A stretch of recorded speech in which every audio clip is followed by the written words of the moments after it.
Ooh, really? Ooh, negative. Yep.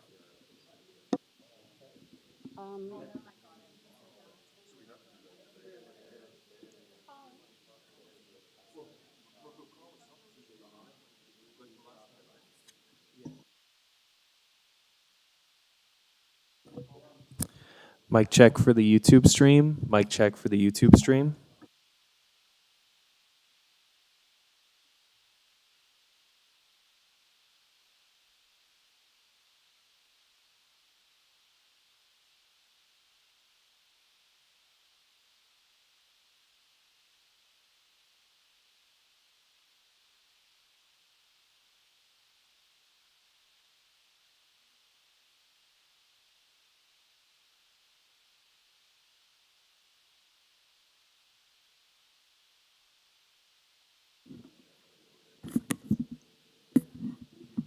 Good morning. In accordance with Sections 45 and 53 of the Planning Act 1990 as amended, this meeting for the Committee of Adjustment is called, for the City of Toronto, is called to order.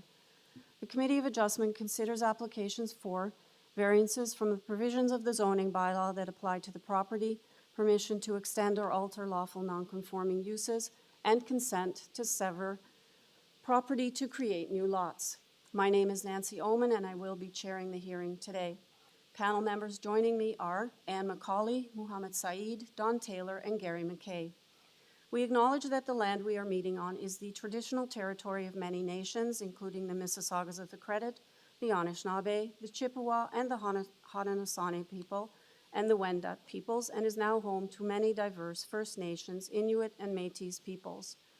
We also acknowledge that Toronto is covered by Treaty 13 with the Mississaugas of the Credit and the Williams Treaty signed with multiple Mississaugas and Chippewa bands.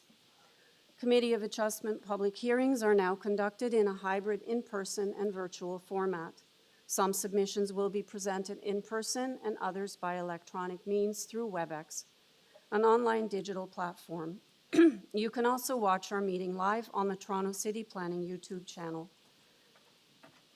Participants who want to participate virtually registered in advance and will be connecting to the hearing using a phone or a compatible electronic device and are able to participate via video or audio. Participants will be muted automatically upon entry. When your item is called, participants will be unmuted, one person at a time, by the moderator. Please mute your devices until called upon to speak. Those participating by video will be temporarily upgraded to panelist when their item is called. And during this time, your camera will be enabled. You will only be visible during your 5-minute allotted speaking time, and at all other times, your video will be disabled and you will be reinstated as an attendee. Committee of Adjustment staff will assist us by sharing presentation material received within the written submission deadline.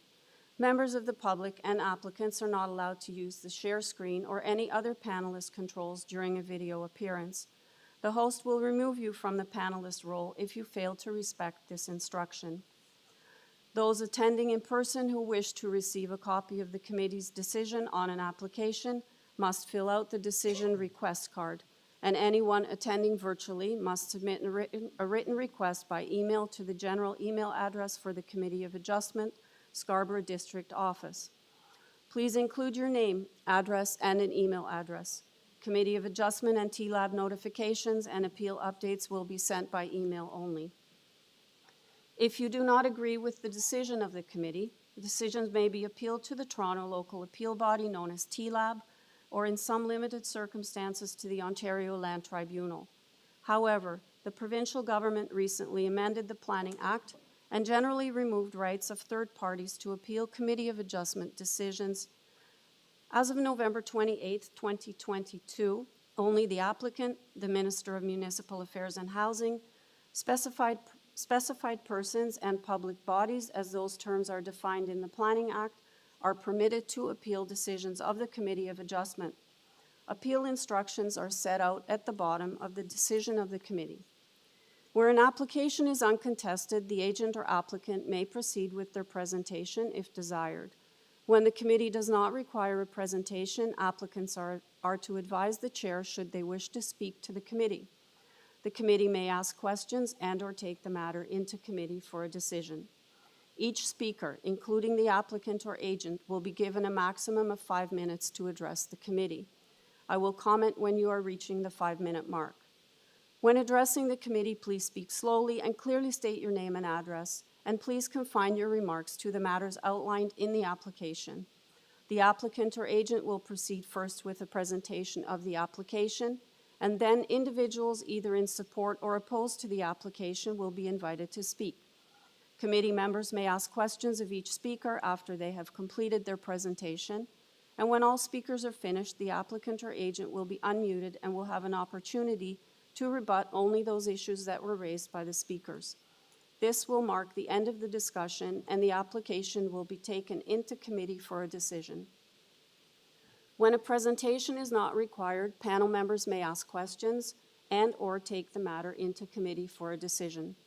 Please note that the committee may not entertain revisions to proposals at the hearing today.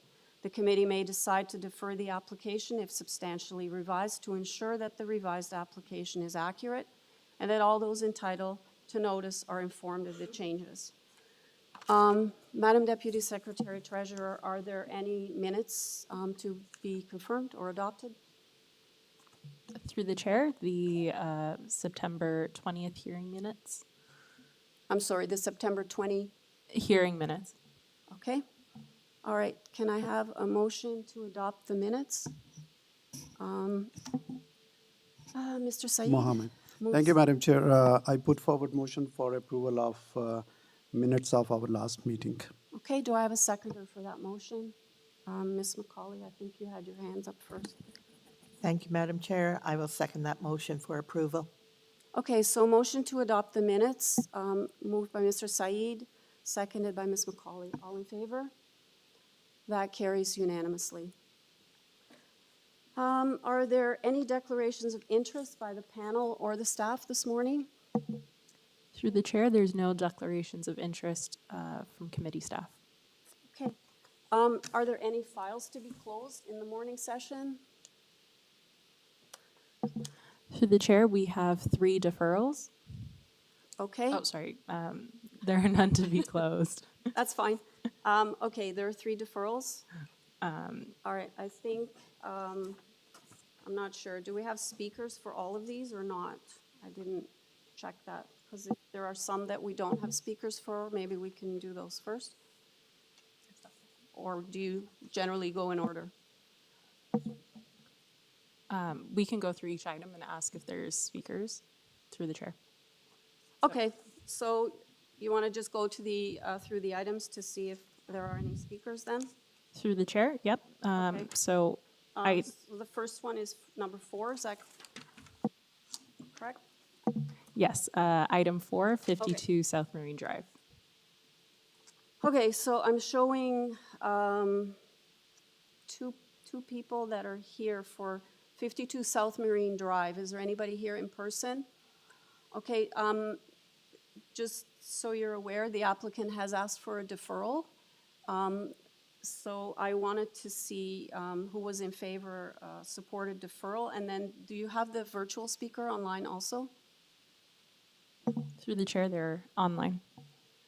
Okay, would you mind coming up front? And this is only to the deferral, so not to any of the, okay, so this is for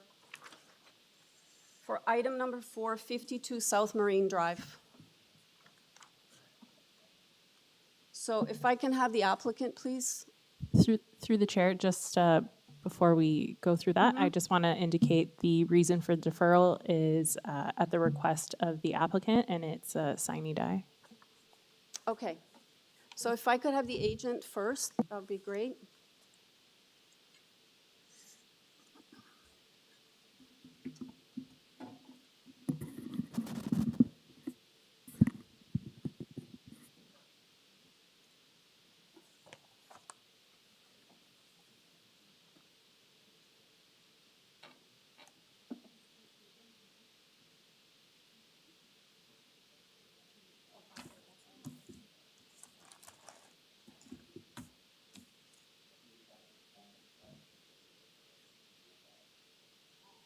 Panel. Hi, do we have the agent? Morning, panel. I just want to confirm, can everybody hear me? Yes, Martin, can you please identify yourself for the record and then just very briefly tell us why you are asking for deferral? Thank you very much. It's Martin Mazurski. That's M. Mazurski, Mazierski, legal representative for the owner, the applicant of 52 South Marine Drive. The request for the deferral is, though my client applicant had already made prior changes to the first story and the second story of the proposal and had revised the plans to address most of the variances except FSI. Due to still outstanding concerns about the trees on the lot, there's some mature trees. There's no objections from forestry, but there's some trees on the lot.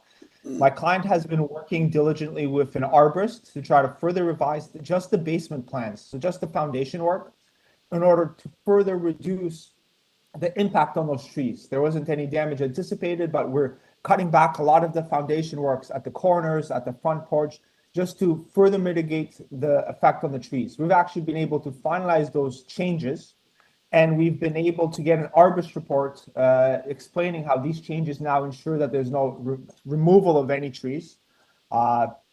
We have a full arborist report filed, unfortunately, and I'll take blame for this.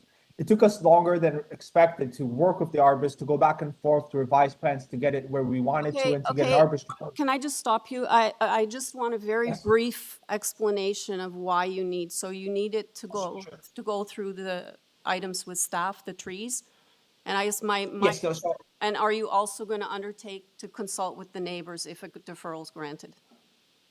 Well, so ma'am, if I may, we've actually already made all the changes. The problem is that we filed the change. It took us so long, we couldn't get the materials in ahead of time of the hearing. So the arborist report I just sent in last night, and I wanted everybody to have time to review it. Where it's the panel and the neighbors, I'd like them to take a look at it and to see if they still have concerns. Because again, I have a presentation, updated basement plan, and an arborist report that were filed late. We just weren't able to get it on time. And I thought, right now we're just speaking to the deferral. So I think the members have a good idea of why you're seeking deferral.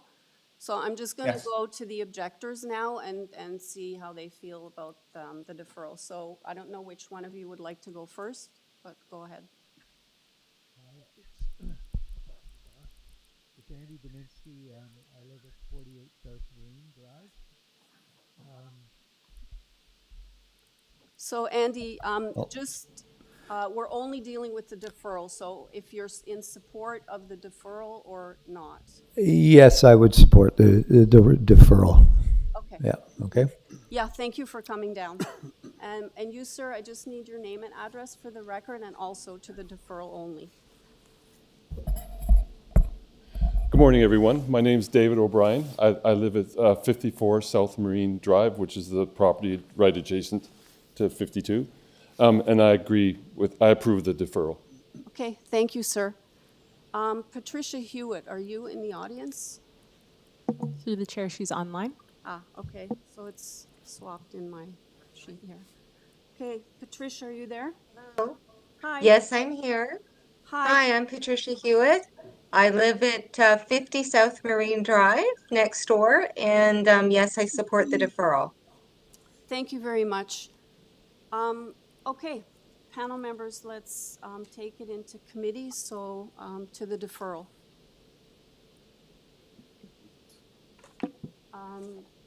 Madam Chair, as we've heard, then there's been a further revision to the arborist report, and therefore I'm in support, and I move that we defer this matter sine die.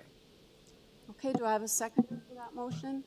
Okay, Mr. Saeed. Thank you, Madam Chair. I second the motion. Okay, so motion to defer the item, moved by Mr. McKay, seconded by Mr. Saeed. All in favor?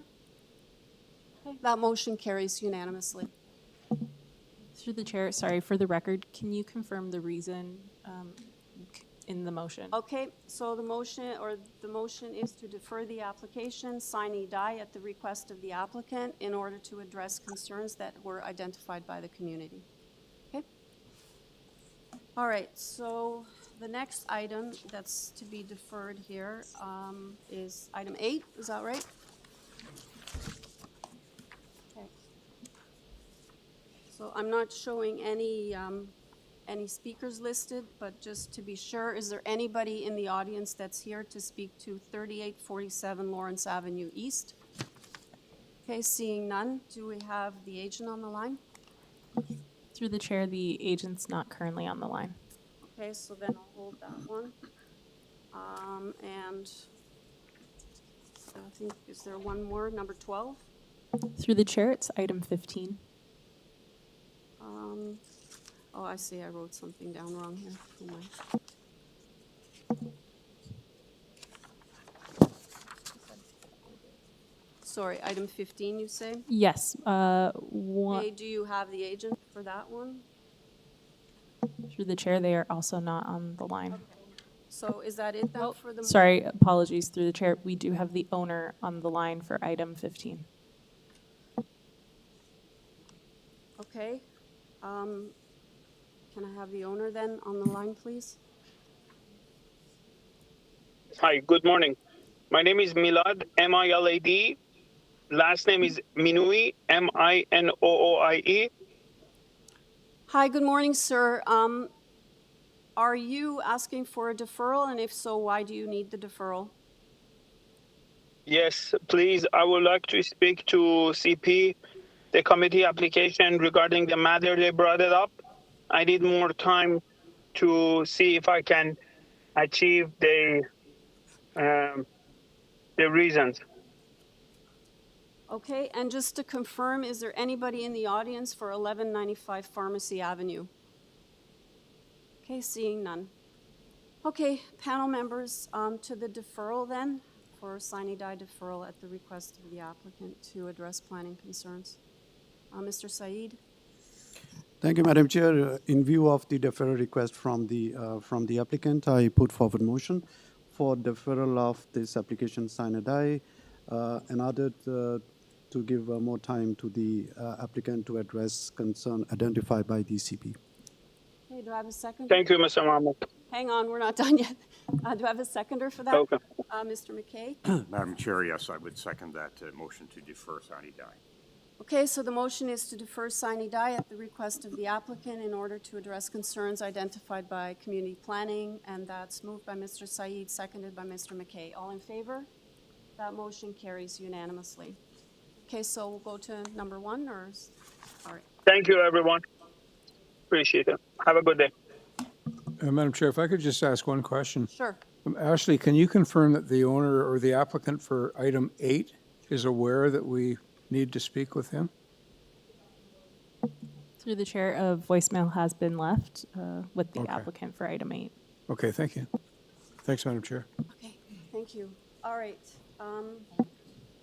So item number 1 is 31 KELLS Avenue. And Urban Forestry is asking for condition number 1. And I believe we have several speakers on this one. Are there any people here in person to speak to 31 KELLS Avenue? Okay, are you both speaking? Do you want to maybe come down to the podium? And then in the meantime, do we have the applicant on the line?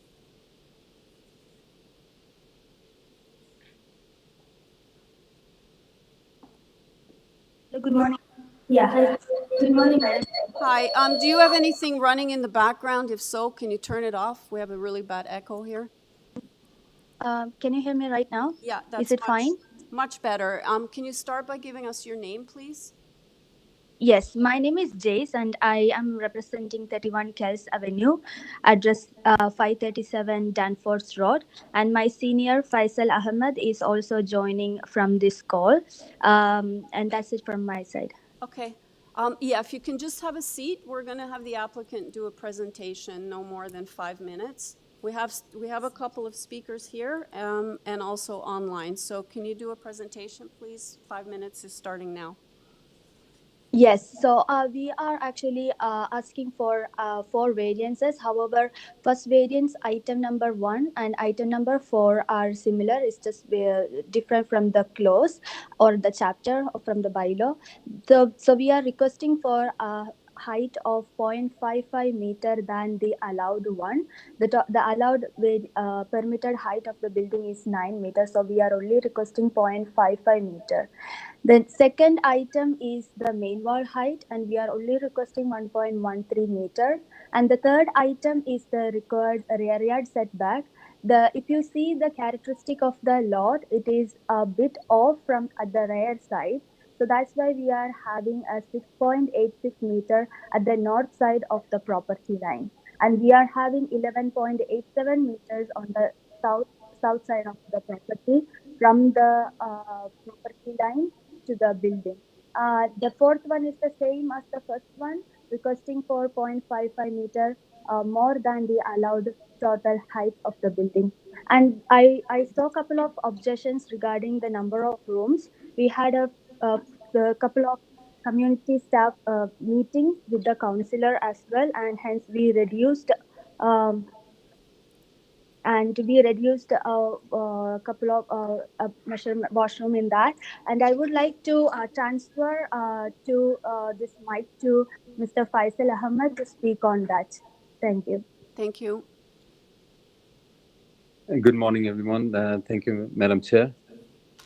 My name is Faisal. I'm also one of the agents on behalf of the owner at the same address, 537 Danforth Road. And I'll take maybe a couple of minutes. If we look back quickly, this is the third hearing. And the first hearing was 13th of January 2022. It was deferred because of the recommendation from Councillor Michael Thompson office. Then we had the community planning meeting on 7th of February, and most of the neighbors discussed about were concerned about the number of rooms. And community planning and had supposed to give us some advice or suggestion, recommendation about the rooms, but we didn't get any recommendations from them. Then we had again second community planning meeting with the neighbors and the city councillor in March last year. Then we had the third meeting with the councillor Michael Thompson, his office staff, and CTS community planning staff and the neighbors on 22nd of June last year. And we reduced the number of rooms because basically in those three meetings there are no concern. Mostly there are no concern about any variances. Mostly the neighbors' concern was about the number of rooms. So we reduced the number of rooms. We reduced the number of washrooms, even though those are not the variances, but still to respect the neighbors, we reduce the number of rooms. And we submitted to we had several correspondences. Last more than 1 year, we had so many correspondences, and we are continuously in touch with the city councillor office. And finally, when we had the last meeting, community planning meeting, and this year, and we discussed about the rooms, and from the city councillor's office also supported like the changes. And this is where we are right now. So I think we tried our best to respect the neighbors' concerns, and we have been waiting for so long, more than a year, just to resolve these room issues. The reason, quickly, let me tell you the reason behind the number of rooms is the owners, they have both parents will be living with them. So, and also there are 4 family members. So altogether there are 8 people, 8 adults. And top of that, in the basement, and also, sorry, another concern, the neighbors had the basement number of rooms in the basement. So we are declaring that the other side, I mean, half of the portion of the basement, the owner will be applying for secondary units. So we can have rooms there and washrooms there and kitchen there, because they will be applying for secondary unit, which is allowed. So that we explained all the situations in every meetings, but unfortunately the same issue came up, number of rooms, it will be a rooming house. And even Sorry, Mr. Ahmed, you're at 5 minutes. Can you wrap up, please? Okay, Madam Chair, thank you very much, and thanks for giving me this opportunity. Thank you very much. We'll come back to you and Jay-Z after we hear from the opposition. Okay. Thank you very much. Thank you. Okay, who would like to go first? Hi, I'm Rob Carlaveras. I'm representing my parents, Arnold and Ines, who live next door to 31 KELLS. I'd like to start with number 2. The maximum permitted height of the exterior portion of the side main walls is 7 meters. The proposed height of the exterior portion of the side main walls facing the side lot is 8.13 meters. Variance 2 proposes exterior walls are 1.13 meters in excess of 3.5 feet over the maximum permitted height. We do not agree that this is a minor variance. Number 3, the maximum required yard setback is 9.77 meters. The proposed rear yard setback is 6.86 meters. Variance number 3 is a proposed 30% decrease of the minimum required rear yard setback. Another substantial variance that we do not agree is minor in nature. These variances requests paired with variance number 1 and 4 look to increase the overall height of the proposed structure and will have a sizable effect on the visual impact of the proposed project's facade, which would result in an oversized structure that is starkly incongruent with the surrounding homes on the street. The proposed plans feature an excessive amount of washrooms. There are still 10 in total, and 10 potential rooms with doors and windows that could be turned into bedrooms. 3 kitchens. Based on this, along with the fact that there are currently several renters, tenants residing in, at 31 KELLS, there is a strong likelihood that this property is to be used as in the future as an illicit multi-tenant dwelling. The current proposed plans do not mitigate the previous concerns we expressed to the city in January 2022 about the bylaw variances and the intended use of the property. These concerns were also presented at a community meeting in February 2022, but the owners of 31 KELLS did not attend. With the lack of attentiveness shown by the property owners to their neighbors' concerns, along with the recent proposed variance requests and building plans, we are urging the committee to look closely at these plans and consider the vast negative impact this build could have on our quiet, family-oriented community. Thank you. Thank you. Panel members, do you have any questions for the speaker? Mr. Saeed? Thank you, Madam Chair. Just a short question from you. I was hearing the applicant, Mr. Faisal, and he emphasized on the point that he has been consulting with the neighbors, and mainly there has been issue of rooms, number of rooms, kitchen, washroom, whatever. But at the same time, I hear from you, you have correctly mentioned the variance number 2 and 3, the height of the building, the height of the side wall. So is there still issue, and could you confirm that you have been consulted by Mr. Faisal in resolving or mitigating these variances or issues? You're asking me if I've been... Exactly. Yeah, I'm asking you. No, I have not been. You have not been consulted by the applicant? They never reach out to you to discuss these issues? No, I am going off the blueprints that are supplied by the city on the city website, and I got all my numbers from there. Thank you, Madam Chair. Okay, any other panel members have any questions for the speaker? Seeing none, thank you very much, sir. Ma'am, it's your turn. Hi, this is Sarah Gagwani from 36 KELLS Avenue, and good morning to you all. And whatever Rob has said, he had the concerns I'm supporting all his concerns. It's not only me, it's all the neighbor, the whole KELLS Avenue. And I will also say the gully, some of the residents from Gully Drive, which is just immediately after the KELLS. And there are some of the neighbors which were not able to come because we all wanted to come over, and some are online. So the concerns, the objections that we have is of all the neighbors of 36 KELLS Avenue, and we had 2 virtual meetings when Mr. Michael Thompson had invited us, and we did not find the owners at that time. And we also hear there is another floor under the basement, which is also a major concern. And if you look at the design, the yard that this is illegal, like, the portion that we should be having the greenery outside, like, in the front yard, it is not even the half of that.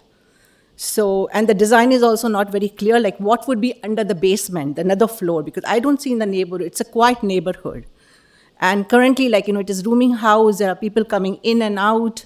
And with this house, like, it says they have reduced the number of the rooms, but every room has a washroom, because it is reflecting what is there currently. That is a rooming house. I know rooming house would be allowed, but not at this proportion in a quiet neighborhood.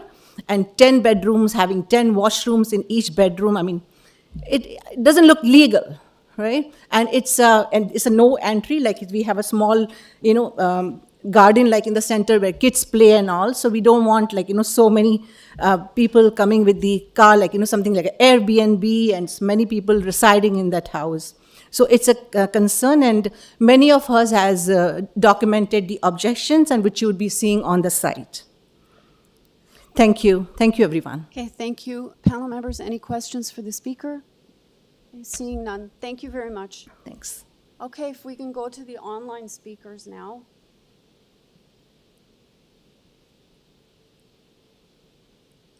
And while we're waiting for that, Hala Salami, are you here?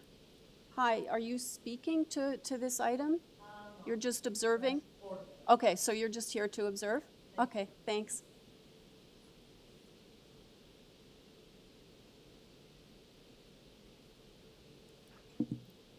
I've unmuted Kate. Okay, Kate, can you please identify yourself for the record? Yes, this is Kate Dillon, 36 KELLS Avenue. I support the concerns that have been raised by Rob and then further supported by Sarah. And I would like to iterate that we have, yes, raised these concerns, but these concerns have not been addressed amicably. We had 2 community meetings, and in none of the community meetings, the owners of 31 KELLS Avenue, bothered to attend. And the neighbors have raised the concerns over the years, from the time that this application first went into to the committee. But there was no thought or consultation or discussion that has really happened with the neighbors. We are now thrown with the completely new plan, which actually is has a further basement below the basement, which is not clear what is going to be used for, and that has two windows as well. So it's like the plan is there, but nothing has been done really to address the neighborhood concerns. That's it. Thanks. Okay, thank you. Just to confirm, there hasn't been any community consultation then since the deferral. Is that what you're saying? The community consultation happened under Michael Thompson's leadership, but that community consultation was more the neighbors coming and expressing why they oppose this plan. But there was no what would you say from the planner or the owners of 31 KELLS Avenue that really reciprocated with any sort of action. Okay.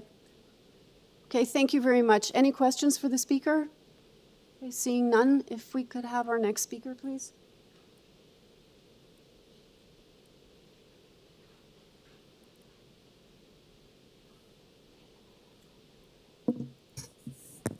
Peter, you have been unmuted. Hi, Peter, are you there? Hello, yes. Hi, can you just state your name and address for the record, please? Yes, Peter Agotting, 33 KELLS Avenue. Okay, Peter, you have 5 minutes starting now to express your concerns. I do not agree with the requested variances at 31 KELLS. I have been residing here since 1978. My 3 children and I have socialized and interacted with the neighborhood families over the years. Okay, so We are no longer able to socialize with neighbors who are transient renters. Also, the requested variances are not minor and contravene the bylaw size restrictions. Each of the 2 levels relate to a separate requested height adjustment and is not in compliance with the existing bylaws. Thus, the total height of the 2 levels is excessive. In addition, if the variances are approved, it will result in a monstrous eyesore, impede on the warmth of the sun on the south side of my property, especially during the winter months. The blocking of the sun would have a harmful effect on the plant growth in my garden, and the proposed height adjustments are a threat to my privacy. I store and recharge my expensive garden tool batteries in my garage over winter. However, the blocking of the sun will be detrimental to the temperature inside my garage and will be harmful or fatal to battery life. I frequently attend my garage during the winter months and have appliances and electronics which will be affected by the lower temperature caused by a heightened structure being right next to my property. Furthermore, construction of this nature will cause structural stress on adjacent properties. There has already been a structural default at the said property, 31 KELLS Avenue, resulting in a drainage leak in their basement, whereby water entering the basement is pumped out. Property was sold to the current owner at a discount due to this leak. Digging by heavy equipment will also result in environmental and noise pollution. Most of the complaints at 31 KELLS Avenue most of the occupants at 31 KELLS Avenue are transient short-term rental students, which will increase as a result of the intended renovation. They do not socialize or contribute to the upkeep and maintenance or gardening of the property. Thus, the general intent and purpose of the official plan would not be maintained. These property lots are intended to be used as residential family properties and not as transient student rental units. There is no pride of ownership. This is one of the reasons why young, responsible, hardworking families are unable to purchase a residential family property. and therefore unable to contribute to a local neighborly residential community because of capitalist owners, capitalistic owners who do not reside on the property, which is not their principal residence, Mr. as Guting? defined by the Income Tax Act. Mr. Guting, I need you to wrap up. You're at 5 minutes.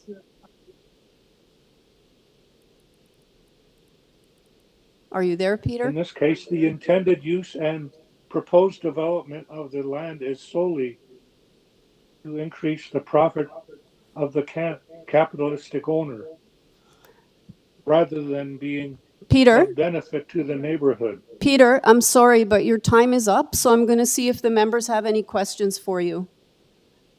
Okay, we don't have any questions for you, and I want to thank you for your input. And I believe there's one more speaker.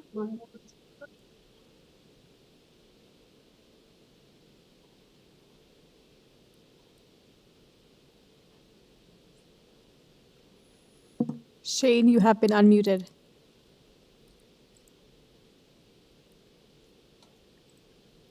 Mr. Spencer, are you there?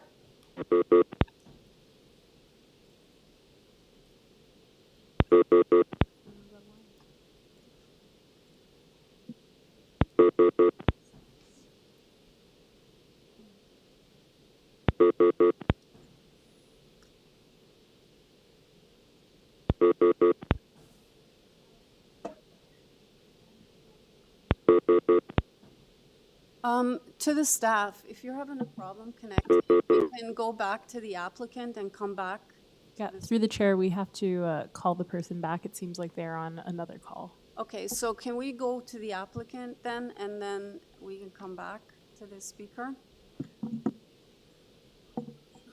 Through the chair, we'd like to wait a few minutes just so they have a Okay. full rebuttal with the applicant.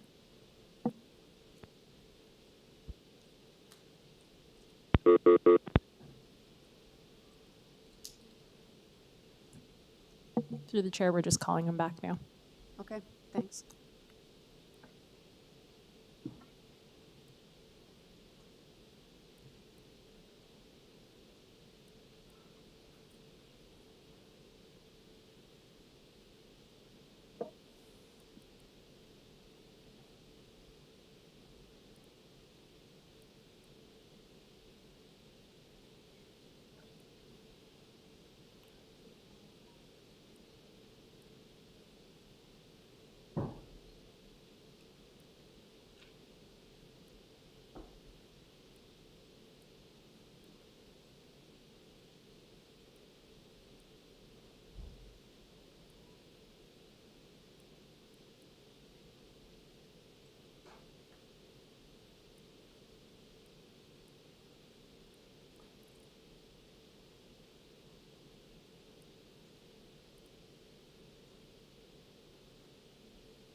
Shane, you have been unmuted.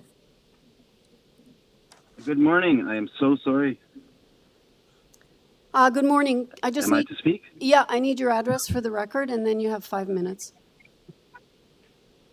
28 KELLS Avenue. Okay, go ahead. The requested variances will allow the homeowners to build a large home that can accommodate a large number of tenants.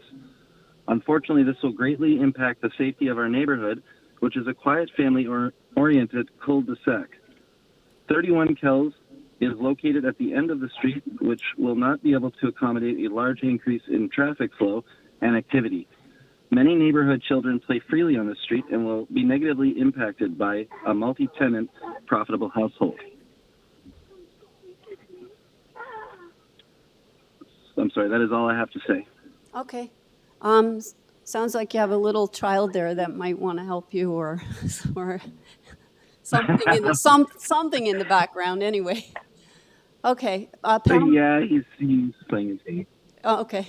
Panel members, do you have any questions for the speaker?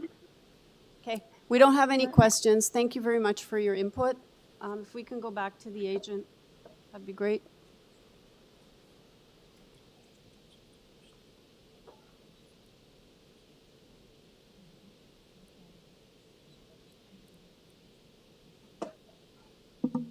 Jace, you've been unmuted. Yes, thank you, through Madam Chair. It's Faisal again. Can I continue? Yeah, please, we'll restart the clock. You have 5 minutes to speak to Thank you, Madam Chair. the issues raised. Through Madam Chair. Thank you. To Madam Chair, we have been trying to explain the situation in the last 1 year, 8 months, that why we need, the owner needs these many number of rooms. Let me explain again for everybody, the neighbors. They have 4 family members adult, and both of them have old parents. They need to live with them. So they need rooms to live there.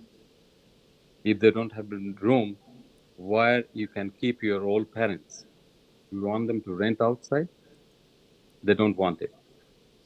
So this is the main reasons that they want more rooms. Next, couple of neighbors, they say the owner never attended the meeting, which is wrong. They attended the meeting in February. The owner, both of them, husband and wife, both of them, they were in the community planning meeting. I can see that, I can hear from Mr. Peter, Mr. Shane, that this is a large house, bigger house. For your kind information, we don't have any variance in FSI, which is floor area and lot coverage. Mr. Peter had concern about the privacy and the setback. Please be noted, we don't have any variance in side setbacks. We maintain the more than the required side setback. And right now, we don't know the situation of the house. Maybe they're renting a rooming house. Maybe they're renting to many people. So we have no idea about it. But we all need to understand that this is not the end, because they're going to demolish that house. They're going to build a new house for them to live there. So we need to give them, the owner, the neighbors, I'd like to request you that you need to give them that opportunity to go to you and be your neighbors, to accept them as your neighbors. I understand that right now maybe students are renting there, maybe many people are renting there, but you need to little bit have patience to accept them as your neighbor. Last 1 year, 8 months, we are trying to explain everybody that these people want to make their house their home, but the way they're being treated, I don't know how they live there and how they will accept the adjacent neighbors as their really neighbor, right? So we are like giving them a so bad welcome, Okay, which is very unfortunate. Can you okay, keep, I understand. yeah, please keep your comments to the variances. Through Madam Chair, we heard so many comments without variances, which are not related to variances. I'm sorry, just to mention you that. We heard from Peter, we heard from Shane, we heard from Kate, we heard from Sarah. Those are not related to variances, but they had chance to speak till 5 minutes about without variances. Yeah, thank you very much, Madam Chair. Okay, thank you. Yes, we'd like to request the committee members and we'd like to request our respected neighbors, please be considerate these are issues, the most of the issues are not related to variance. And the variances we have, we all know that these are very, very minor variances. We have seen many more like bigger variances because we need them. But anyway, in this situation, we have very minor variances. We would like to request, please, through Madam Chair, to committee members, please resolve this issue. It's already been 1 year, 8 months. We are discussing the same thing, number of rooms and number of washrooms, nothing else. So I think we should come to a resolution, maybe if possible today, so that we can move forward. And thank you very much for giving me this opportunity. Thank you very much. Okay, thank you, sir. Panel members, do you have any questions for the agent? Ms. McCauley? Thank you. To the agent, your variance application is for building height at 9.55 meters, and you also have a wall height. I'm asking why you need that building height. Is it to provide additional light to the basement so that that is more habitable? And secondly, there is, just a second, there's a second question, and I'm not sure what if it is. There was a question about a room below the garage.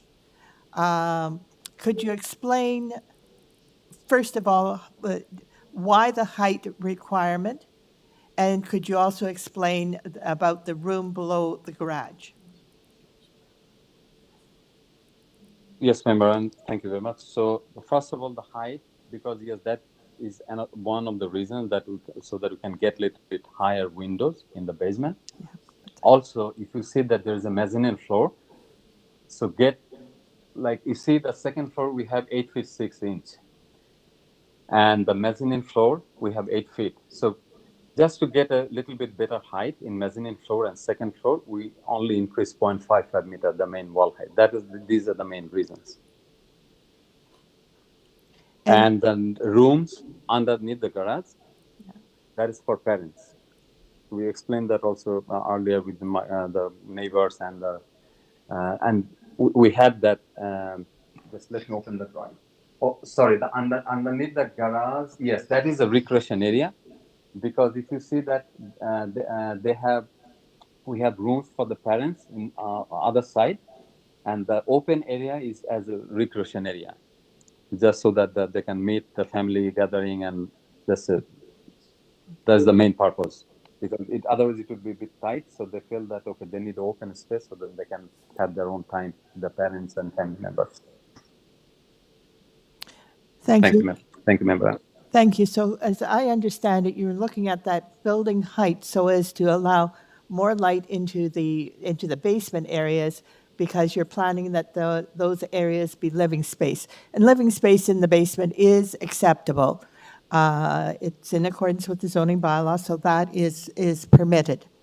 I just wanted to address why he needed such a high building. Thank you. Any other questions, panel members? Okay, if there are no further questions, then let's take it into committee for a decision. Any comments? A motion? Mr. Taylor? Member Said, are you going to make a comment or a motion? I was going to make a comment on that, just a thought. Are you going for a motion?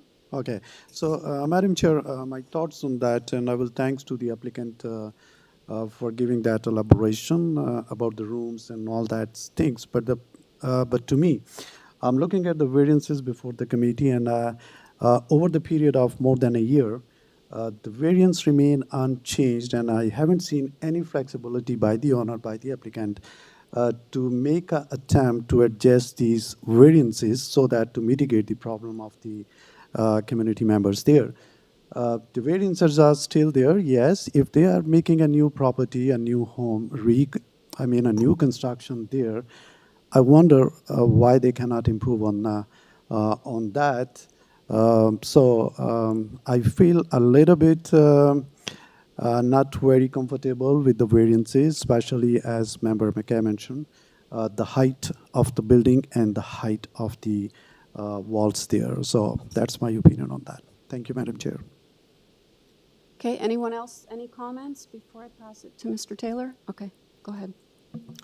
Yeah, I'll just comment. I'm sympathetic to Member Saeed's comments. I would just go on to say, I'm very sensitive about height variances on streets that are exclusively single-story bungalow homes, and that describes KELLS Avenue. So I'll use the word aversion. I don't think it's too strong. I do have an aversion to height variances on streets with bungalows. It's quite permissible, of course, for anybody to build a house within the provisions of the zoning bylaw, but we do have variance requests. And 3 of the 4 variances are related to height, and they trouble me greatly. Not only that, the house visually is actually a 3-story home. So you got the garage on one level, 2 distinct levels above it. So I don't think the proposed building is in keeping with this neighborhood at all. I don't believe that the variances are minor. And I don't believe that the general intent and purpose of the bylaw, city's bylaw, or the official plan are maintained. So I could formulate a motion or await any additional comments. I think you're good to go for a motion. Okay, I would move refusal of this application on the grounds that it does not meet any of the 4 tests under the Planning Act. Okay, do I have a seconder? Mr. Saeed? Thank you, Madam Chair. I second the motion for refusal of this application. Okay, so I have a motion to refuse the application moved by Mr. Taylor, seconded by Mr. Saeed, for the reasons stated by both members. All in favor? Okay, so that motion carries unanimously. The application has been refused. Okay, thank you everyone for coming out. Thanks for your input. Okay. Yep. Hang on. Which one? 8?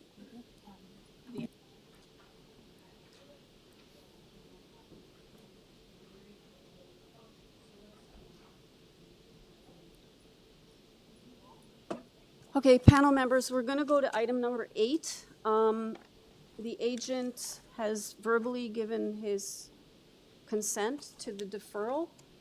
He's not available. So item number 8, 3847 Lawrence Avenue East. Is there anybody here to speak to that? Seeing none. So if we can take this into committee then, I need a deferral motion. And that is because insufficient notice was given and it has been rescheduled for the next meeting. Okay, Mr. McKay. Well, notice is very important, Madam Chair, so I would move that we defer this item on Lawrence Avenue, defer it sine die. Second? Sorry, through the chair, it's For the November 15th hearing. Thank you, Madam Chair. That it be deferred then as amended to that November hearing. Okay, thank you. Do I have a seconder? Ms. McCauley? I'll second that motion.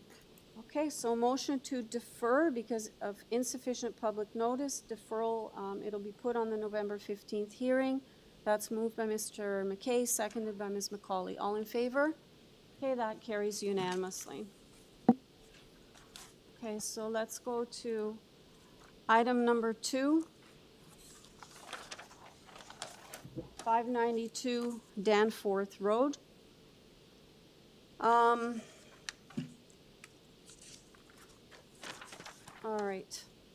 I'm showing one speaker. Do we have that speaker virtually or they're here? I'm sorry? So for 592 Danforth Avenue, is there anybody here speaking to that item? But do we have the one virtually or not? Are they opposed or in favor? Do you know? Can you maybe put them on the line? I just want to double check because I don't have anything in my notes. So Rena, you have been unmuted. Hi, Rena. Hi there. Hi, are you? Hi, Rena. Are you? Before we go any further, are you opposed to this application? No. Are you? So you're supporting the application? Yes, I'm here just to learn and hear. Okay. Thank you very much. Okay. All right, so do we have the agent on the line then? Felix, you have been unmuted. Madam Chair and panel members, my name is Felix Leiche from 33 FENWOOD Park Avenue. I'm the agent for the owners. Okay, good morning, Mr. Leicher. Are you aware of the community planning report and the forestry conditions? Yes, we're aware of that and we agree with the conditions. Okay, let me see. We don't need a presentation. Let me see if the members have any questions for you. Anybody, any questions? Okay, sir, we're ready to take it into committee for a decision. Anything you want to add that's not in the materials before us before we make a decision on this? No, I think you have everything in front of you. Okay. All right, panel members, we're in committee. Ms. McCauley. Thank you, Madam Chair. I move approval of the variance applications for 592 Danforth Avenue. They appear to be appropriate and allow a building to be built. There is a supplementary request that the development be built in accordance with the site plans that have been submitted, and the applicant has agreed to that. There is also a request for a forestry condition, and the applicant also has agreed to that. Therefore, I recommend approval of this application. Okay, thank you. And you're seconding, Mr. Said? Thank you, Madam Chair. I second the motion, and this is approval subject to community planning condition as well as urban forestry condition number 2 and 3. Okay, so a motion to approve the application has been moved by Ms. McCauley, seconded by Mr. Said, with all the conditions as outlined by Ms. McCauley. All in favor? Okay, that carries unanimously. Thank you, sir. Item number 3, 9 Landry Avenue. I don't believe there's, okay, we only have the applicant, and we just have a Metrolinx report before us, but it's advisory only. Okay, do we have the agent on the line? The agent is actually in person. Sorry? Oh, you're there, sorry. Okay. Through the chair, can you also confirm that there's no one in person? I will. Thank you. Okay, is there anybody here that would like to speak to 9 Landry Avenue? Okay, seeing none. If you can just identify yourself for the record, sir. Sorry? Just need you to identify yourself Oh, for the Patrick record. McAuliffe, agent for the owner. Okay.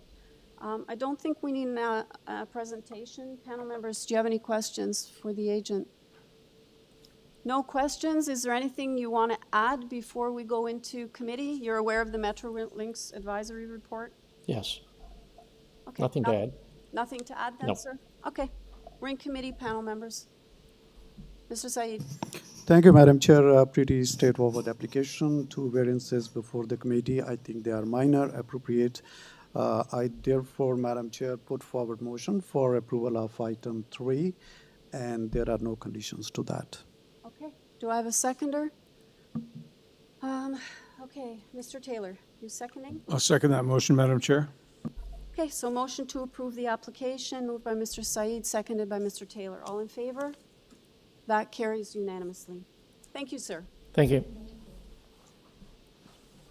Okay, item number 4 was deferred, so we're going to go to item number 5, 570 Birchmount Road. Transportation has no objections, and TRCA has a couple of conditions. Don't show any opposition speakers. Do we have the agent on the line? David, you have been unmuted. The density and angular planes and transition and setbacks and stepbacks is a built form they believe to be that they're comfortable doing with, another one. regardless of what is inside the building. That's happened to us before. So that's point 1. Point 2 is we're not saying you can have 19 because. So can we go to the next item then? I think, well, this has happened to us downtown a few times where they're actually doing a presentation to another panel. And they're overlapping, right? That's what I think is happening. We can go to I can hold it, go to the next item if you want. I think that's fine. Through the chair, we're fine moving to item 6. Okay, so let me hold this one for now. We'll come back to it. Sorry, through the chair. Yeah. Item 6, the applicant just stepped out of the room. Oh, jeez. Okay. Well, good thing, because my cursor is giving me problems. Okay, so going to 7 then? All right, hold on. So I'm holding 5 and 6. Let's go to number. Okay, item number 7, 40 and 42 Howden Road. We have before us community planning is recommending refusal. I don't show any opposition speakers on this one. Do we have the owner on the line? Linda, you have been unmuted. Yes, my name is Linda Clifford. I'm the owner of the business, BIRCHMOUNT Gymnastics Center, not of the building itself. Hi, is Will Bremner also speaking, or he's just listed in case you couldn't make it? I don't know if he's still on. He was getting called away. Okay. I can just include his. Okay, that's fine. I just wondered. I don't think we need a presentation on this one, so I'd like to go straight to questions if that's okay. Sorry, Will is registered to speak and he is on the line if you want to hear from Will. Okay.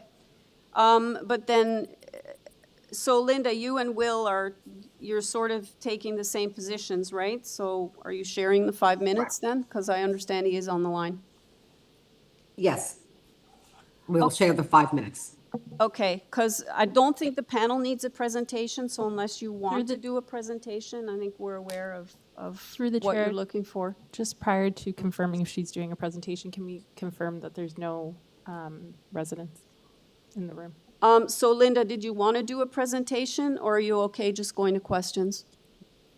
I am fine with going to questions. I just wanted to ensure that the committee did get my letter that asked for a slight revision, which was for a 5-year temporary occupancy. Staff, can you confirm that we have that letter? I know it was mentioned in another letter by the counselor's office, but Through the chair, everything that was submitted by the written submission deadline was provided to the panel members, including the letter.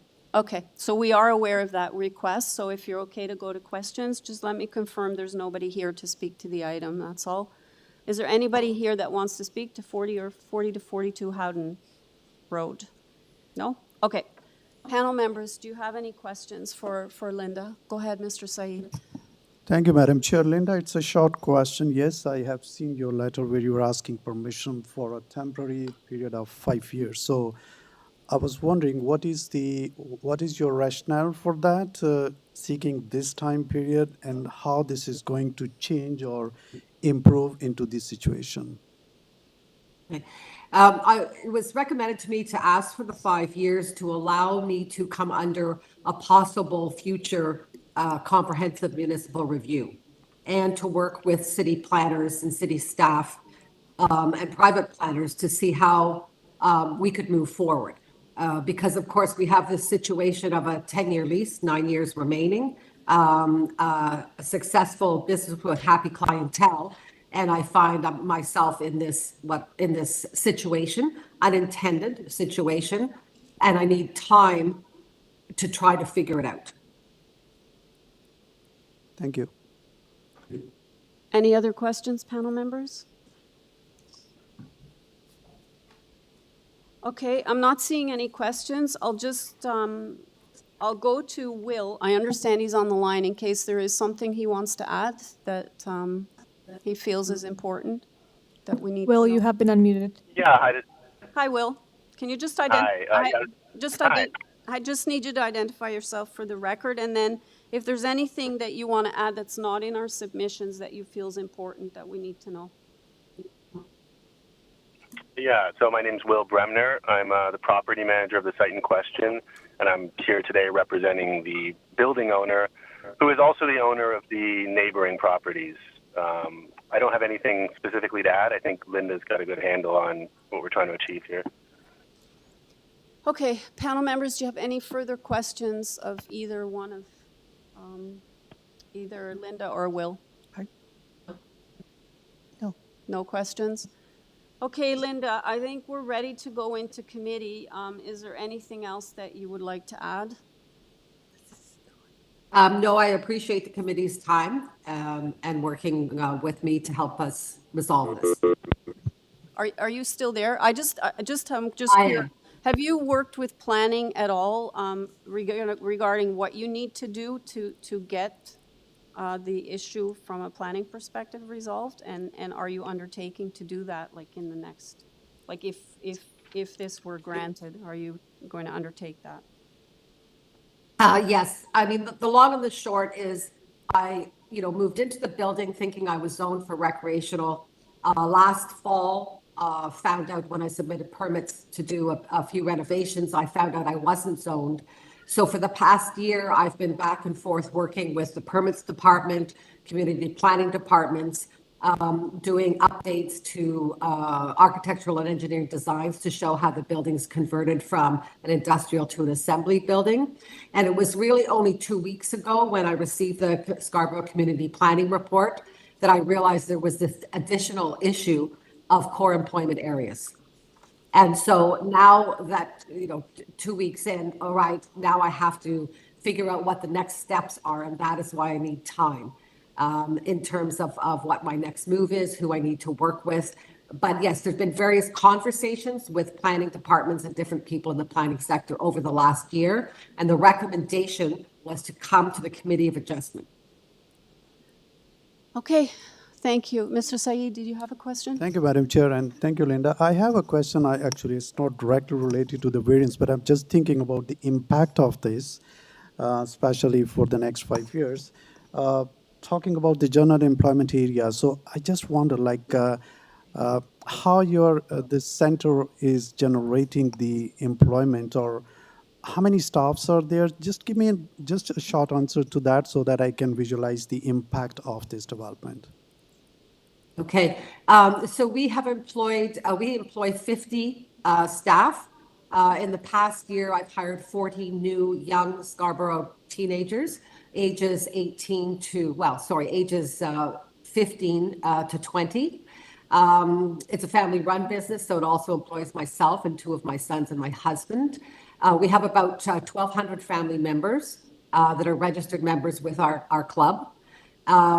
We have upgraded the building, so all safety standards are met. Fire safety standards, of course, you can see from the photos, massive equipment that gymnastics clubs have to have to ensure the safety of the children as well. We have ample parking. We monitor our parking lots. We have staff in our parking lots at all times, ensuring the safety of the children. And we operate evenings and weekends, so we do not have a huge impact on the surrounding businesses. Okay, any other questions, panel members? Okay, if there are no other questions, Linda, anything else you want to add before we go into committee that's not in the submissions or hasn't been discussed already? I think that's everything. Thank you. Okay, thank you. Let's take it into committee then, panel members. Ms. McCauley. Thank you, Madam Chair. I think this is a rather unusual situation where the gymnastic club needs a building that has 18-foot high ceilings. It has had to move from a previous industrial area to this industrial area.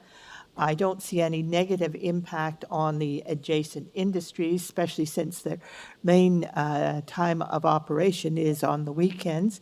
And as she said, they employ 50 staff members, so certainly they're providing some employment here, as well as providing a use that the community of 1,200 is enjoying.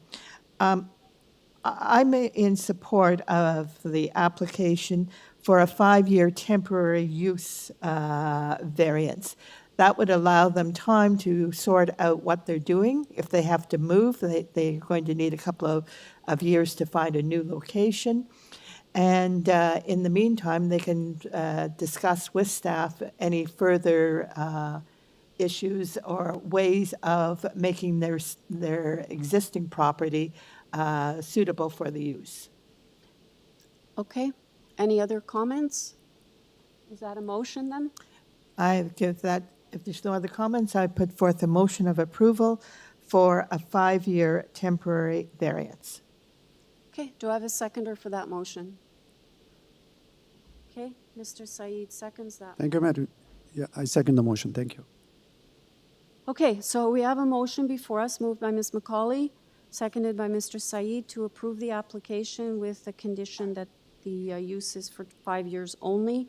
All in favor? That carries unanimously. Okay, so your application has been approved. Can you guys see if David is still on item 5, if he's still presenting elsewhere, or if we can go there?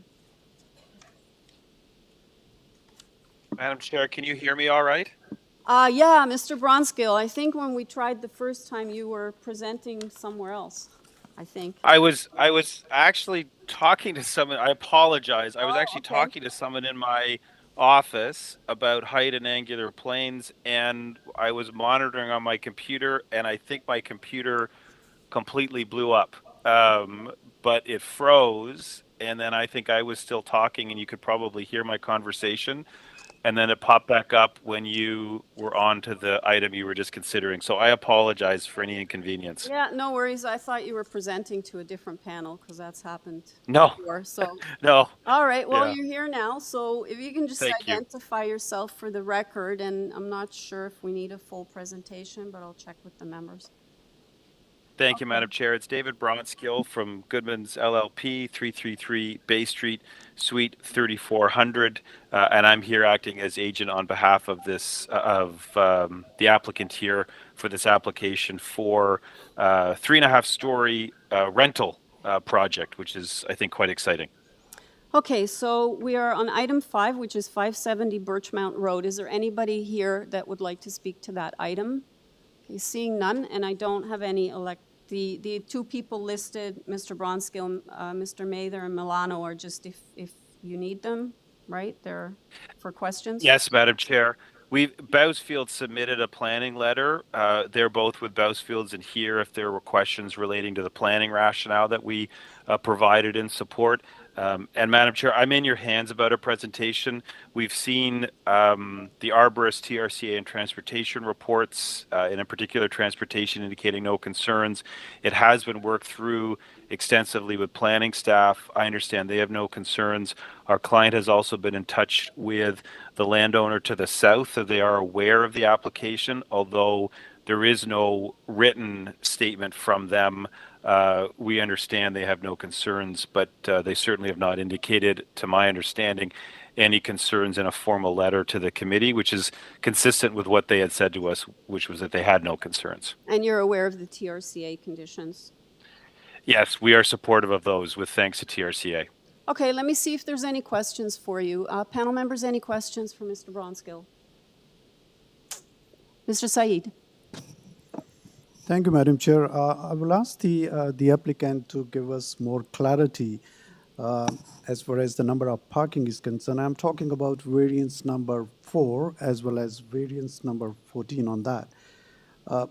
So if the total number of parking is 137 at what point, combining with the building, that's another building which have existing building with 112 dwellings. So 137 parking. At the same time, the variance is saying the parking number is being reduced to 52 from 85.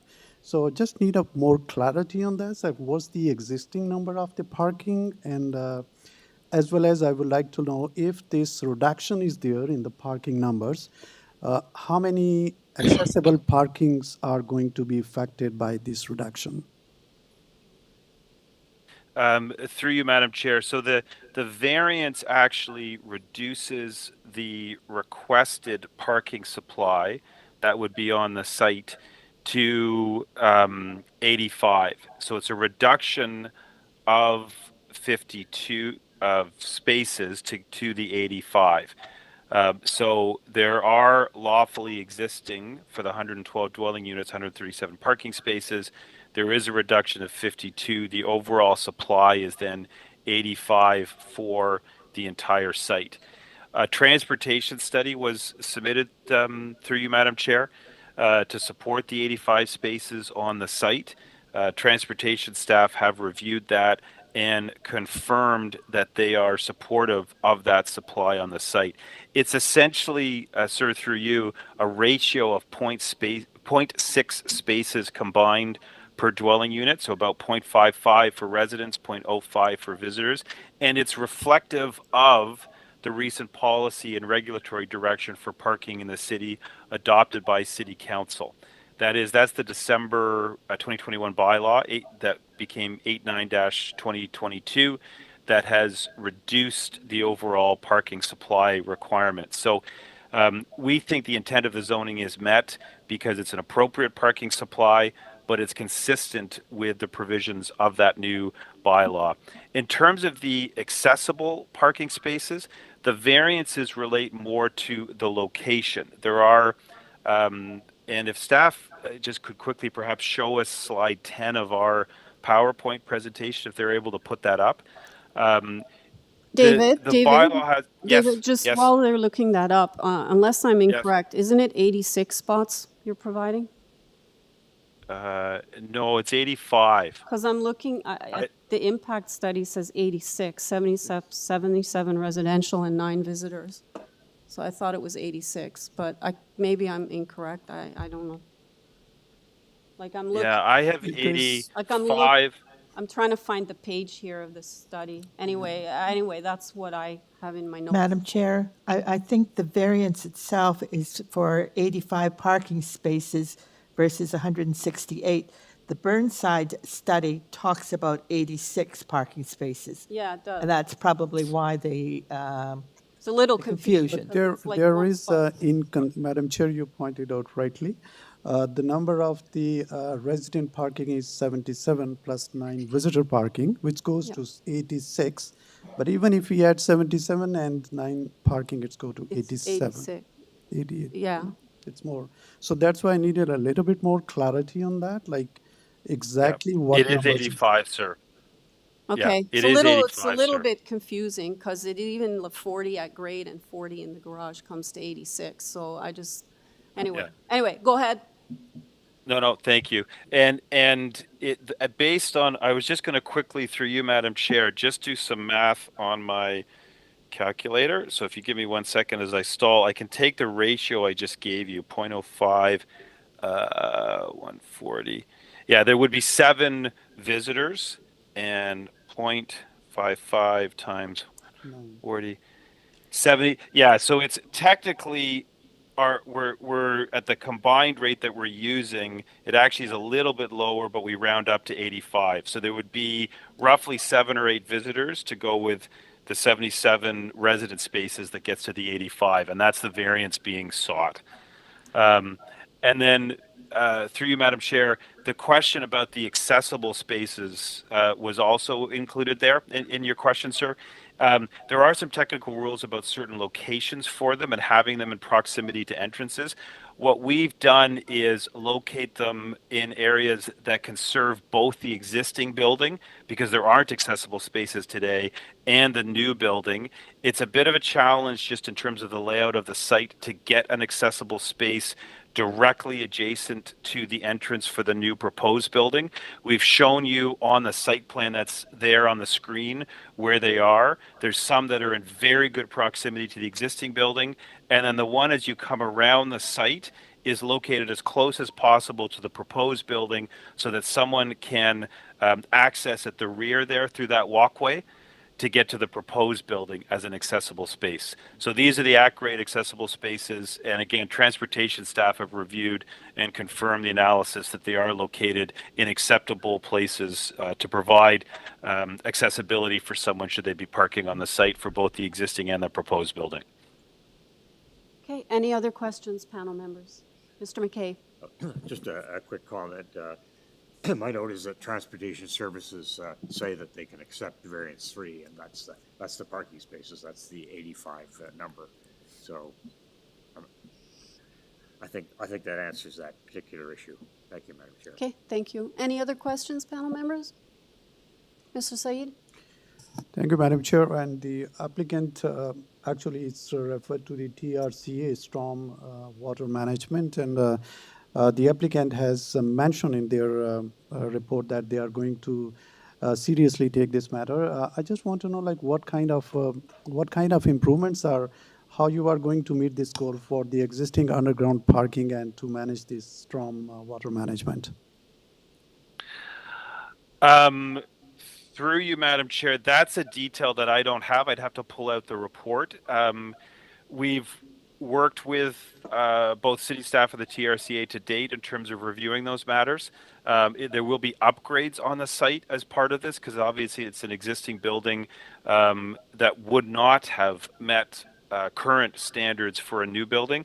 But sir, I don't have the exact details of those upgrades that have been discussed to date with TRCA. I apologize. Okay, any other questions, panel members?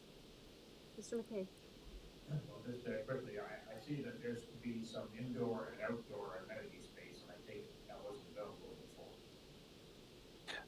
before. Through you, Madam Chair, that's correct. We think overall as a planning improvement on the site, there will be, for the benefit of the existing residents, new amenity space. That includes 950 square meters of outdoor amenity, 106 square meters of new indoor amenity. That outdoor amenity is going to include lounge area, patio seating, a barbecue, weather protection, a pergola. We think overall this is going to be something that's actually benefit for the existing residents as well through the provision of both this indoor and outdoor space.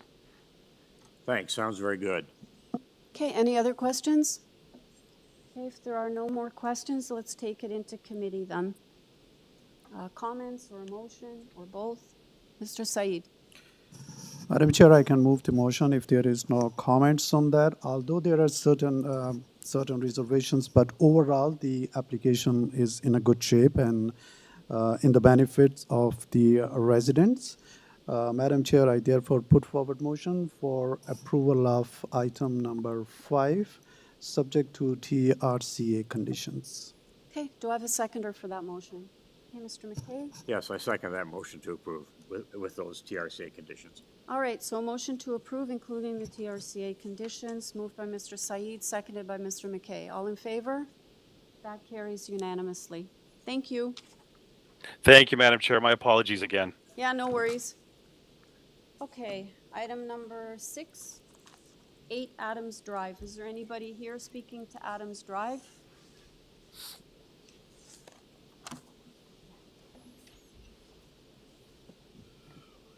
Okay.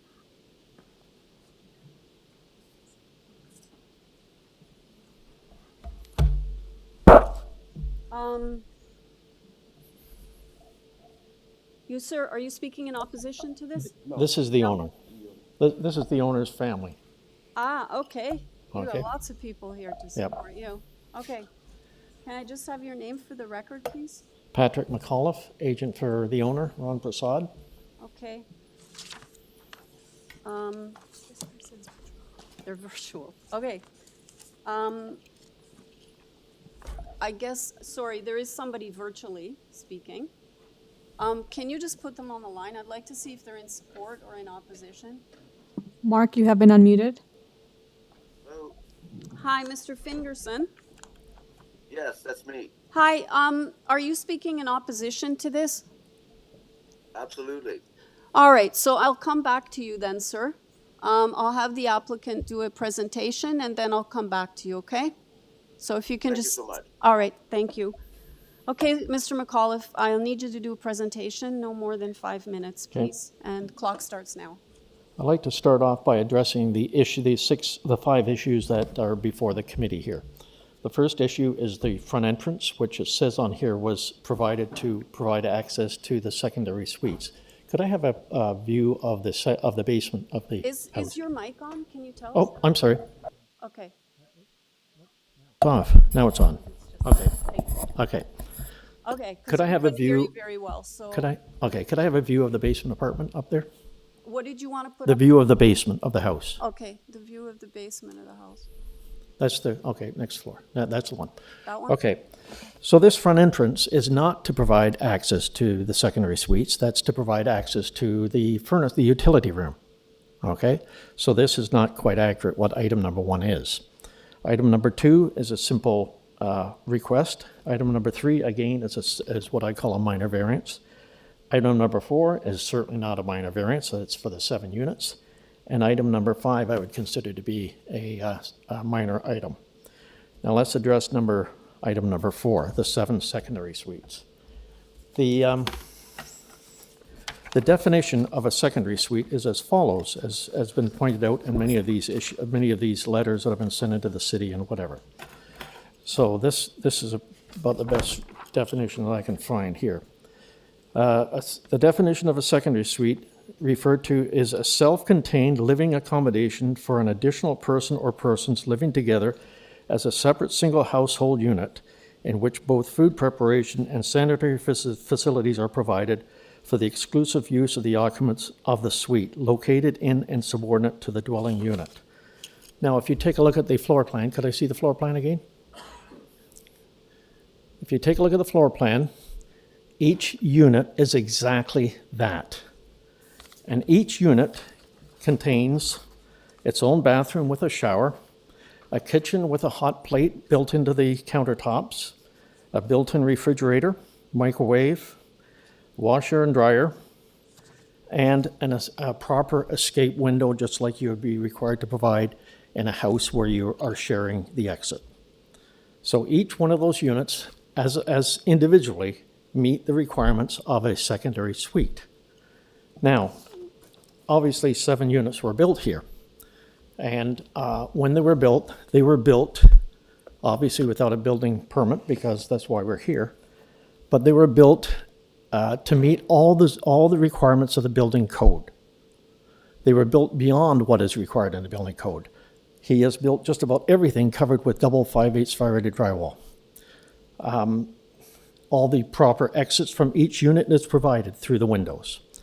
Now, there's a fire alarm system that's interconnected between all the units, and that fire alarm system came into use when there was a fire in one of the units.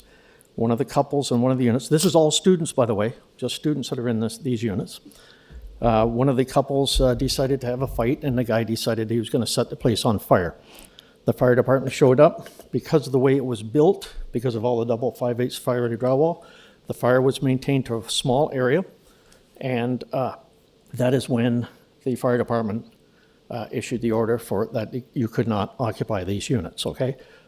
Since then, the fire department has been back. They have okayed the unit that was on fire. They have okayed the fact that there are 7 units. They can't okay that he can have 7 units, but they're saying that everything regarding the fire code and everything is safe and okay.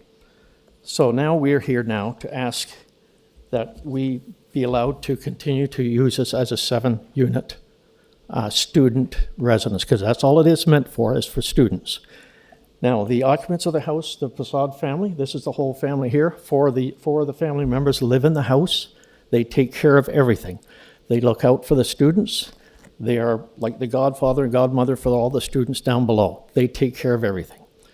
As far as parking is concerned there, I know there were complaints about the parking on the street. Their driveway can actually fit 10 cars, if you can believe that.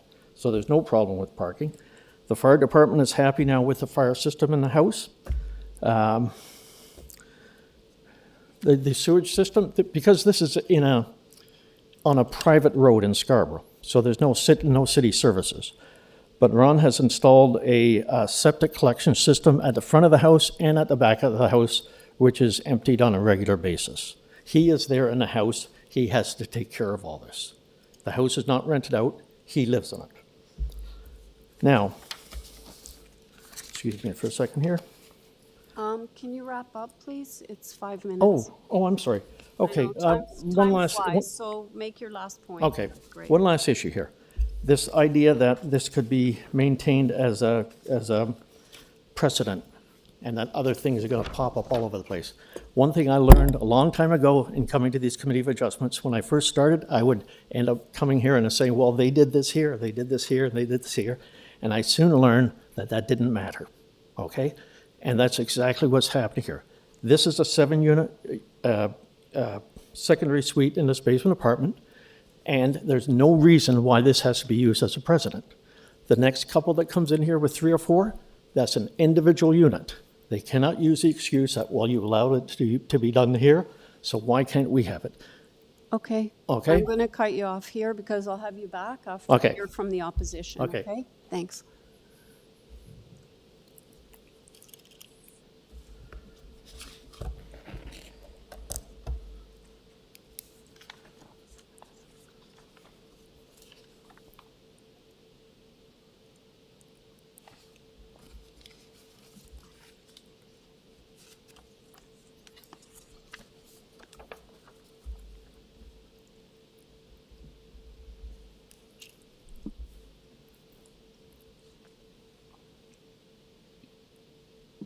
Mark, you have been unmuted. Good morning. Hi, Mark. Thank you for taking my call. My name is Mark Fingerson, Fingarson. We live in number 10 Adams, which is right on the north side of number 8. I have major objections to this because so far the owners have disregarded building permit requirements. It looks like the minor variance on the north side, they're asking for less than, a third of a meter. But on the south side, there is no 1.2 meters. And he's already done this construction without permission. He didn't consult the neighbors. He cuts down trees. And on multiple occasions, because of the excess water flow, the septic chamber, especially at the front, he has flooded our front yard on more than one occasion. He actually buried a pipe under my lawn to drain off excess water. Mark, I'm just going to stop the clock for a second. I'm not sure if you're moving away from your mic or if you have something in the background, but you're fading in and out right now. Oh, I'm sorry. Yeah. No, I'm not. I'm sitting in front of my laptop right now. So, Okay, so that's much better now. So we'll start the clock again. Oh, I'm sorry. Okay. Anyway, he put the 2 entrances in at the side. They encroach closer than the 1.2 meters required. And in addition, he installed a 7-foot-high fence and attached it to my existing fence, which has caused my fence to fall over into his yard. Now the clearance is reduced to less than 14 inches. I went up and measured it, actually. I believe there's some pictures taken.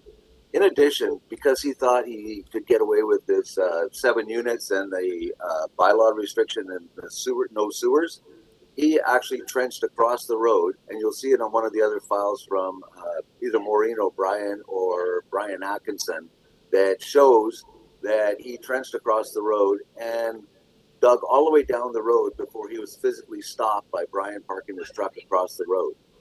And the labor board was there because he had a worker 7 feet down inside of a 2-foot trench, which is completely against the labor code.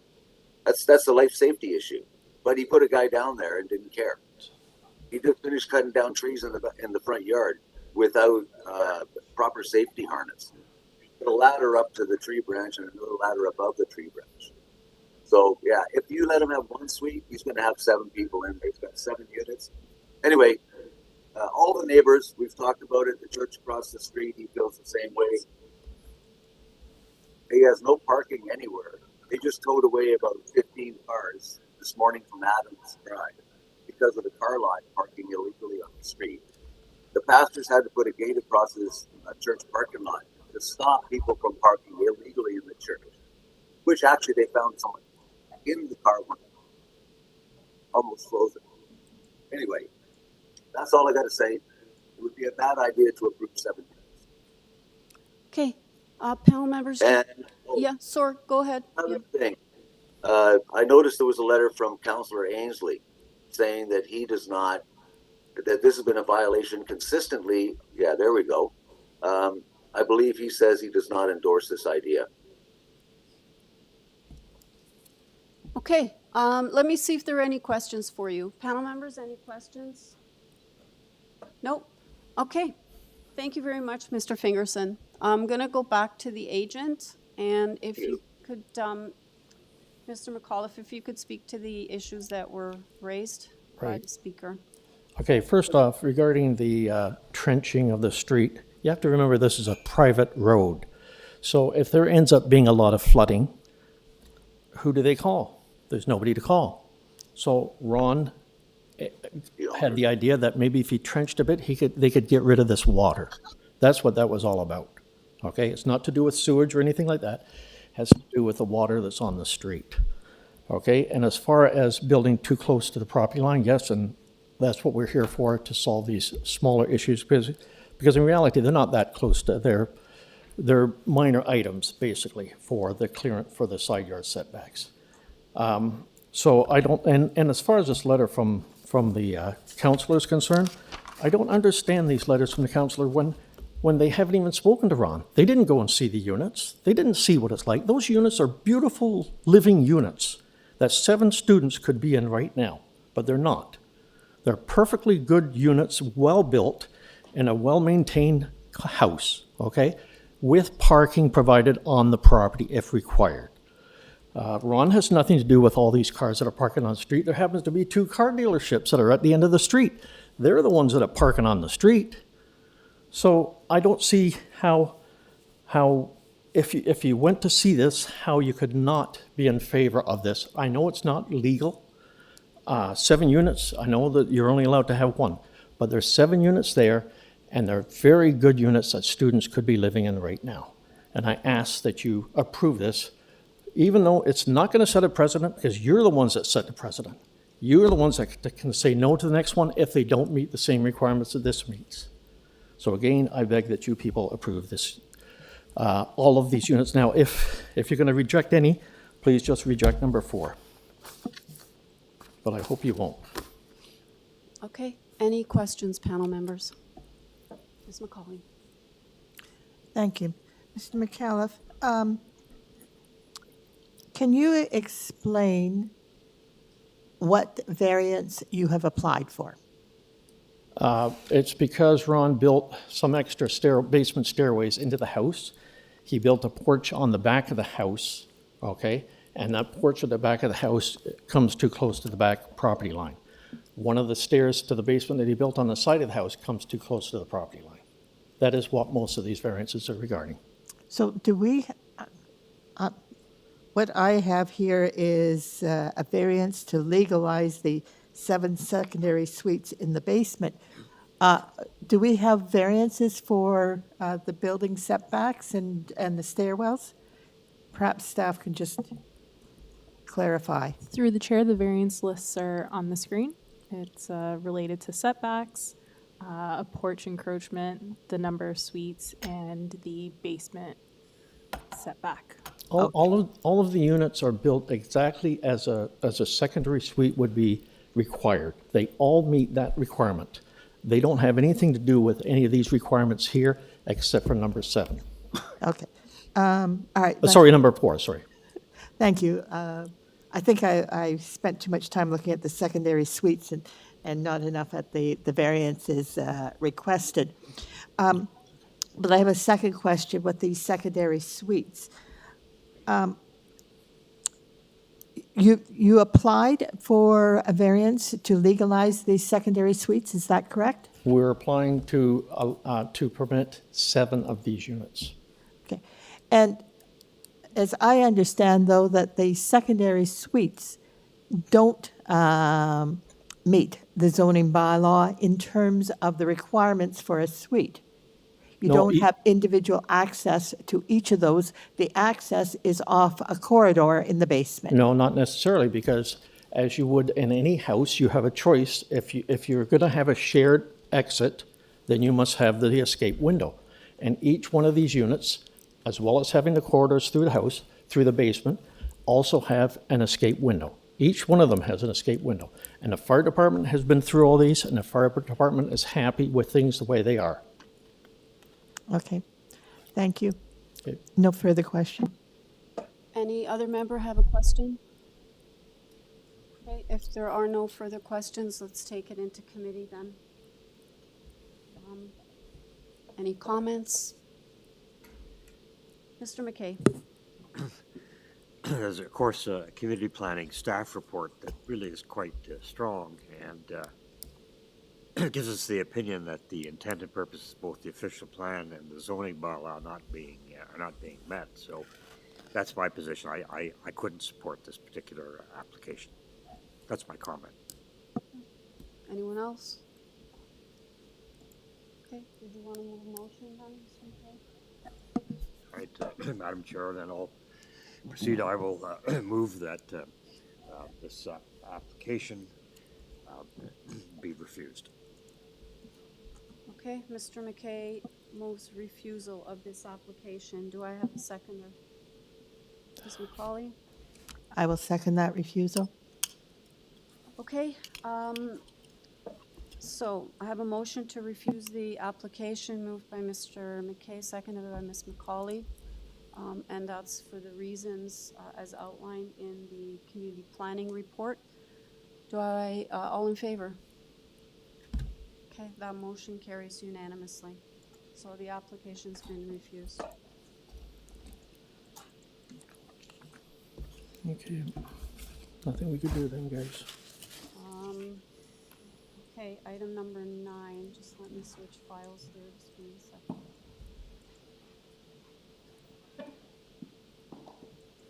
Okay, item number 9, 58 Fenwood Heights. We have 2 letters of concern, no other staff reports. And I'm not showing any opposition speakers. Do we have the applicant on the line? Paul, you have been unmuted. Yeah, I'm here. Hi, can you just state? Oh, hi, I'm Paul Guest. Okay, great. Oh, sorry. Yeah, I don't think we need a presentation. Is there anybody here for 58 Fenwood Heights? Seeing none. Panel members, do you have any questions? Anybody, any questions for Mr. Guest? Okay, Paul, we don't have any questions. We're ready to make a decision on this. Anything you want to add that's not in the materials before us, before we go into committee? No, I don't think so. I don't think so. If there's any questions, I can address them. No, no questions. All right, we'll take it into committee for a decision then. Okay, Mr. Said. Thank you, Madam Chair. To me, this is a pretty straightforward application with one variance before the committee, and that is minor in nature. I therefore, Madam Chair, put forward motion for approval of this applications, and there will be no conditions to that. Okay, do I have a seconder for that motion? Mr. McKay? Yes, I'll second that motion, Madam Chair. All right, so a motion to approve moved by Mr. Said, seconded by Mr. McKay. All in favor? And that carries unanimously. Okay, item number 10. 4907 Lawrence Avenue. Okay, transportation has no objection. Rowan Survig. Hi. Sorry, did you say you're Rohan Sovig? Yep, I'm here representing the applicant. Okay, I don't think we need a presentation. I don't believe there's anybody here for 4097 Lawrence Avenue East. Seeing none. Panel members, any questions? I mean to tell her, but I just can't stop it. She's going to wreck. Okay, does anybody have any questions for Mr. Sovig? Okay, so we're ready to go into committee, make a decision on this one. Anything you want to add that's not in the materials before us? Nope, I think you have everything you need. Okay, we're in committee, panel members. Okay, Mr. Taylor. Yes, thank you, Madam Chair. I'm satisfied the 3 requested variances all meet the 4 tests under the Planning Act, and I move approval without conditions. Okay, do I have a seconder? Ms. McCauley? Thank you. I'll second that approval. Okay, motion to approve moved by Mr. Taylor, seconded by Ms. McCauley. All in favor? That carries unanimously. Okay, item number 11, 2200. Yeah, I figured that, so, but I thought, okay, just to be sure. Okay, item number 11, 2200 Eglinton Avenue East. I don't show any opposition speakers. Do we have the applicant on the line? Hi there, I'm Mitch Gascoigne. I'm the applicant. Hi. Okay, you're aware of the transportation conditions and the Metrolinx advisory report? We are, and we're okay with the condition. Okay, I don't think we need a presentation. Panel members, any questions? Okay, Mitch, not seeing any questions. Anything you want to add that's not in the materials before us? I'm sorry? Nothing to add. I got muted halfway through. Nothing to add. I think the materials speak for themselves. Okay, panel members, we're in committee. So I'll need a motion. Okay, Mr. Taylor. Yes, thank you, Madam Chair. I'm satisfied that the variance requested meets the 4 tests under the Planning Act. And I move approval subject to the conditions requested by Transportation Services. Okay, do I have a seconder for that motion? Okay, Mr. McKay. Yes, I'll second that motion to approve with that condition. Okay, so a motion to approve the application, including the transportation conditions, moved by Mr. Taylor, seconded by Mr. McKay. All in favor? That carries unanimously. Okay, thank you, sir. Item number 12, 593 Danforth Avenue. Just a second. Okay, don't show any opposition speakers. We have a community planning report asking for deferral. Forestry is asking for condition number 3, and Metrolinx has no conditions. Do we have the agent on the line or the applicant?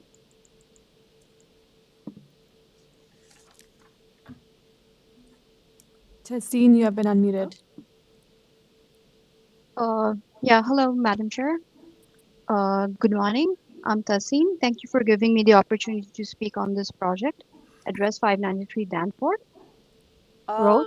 As Hi. you're already aware. Hi. Hello. Tassine, I'm not sure we need a presentation on this. Are you aware? Okay. Are you aware of the community planning report that's while they're asking for deferral?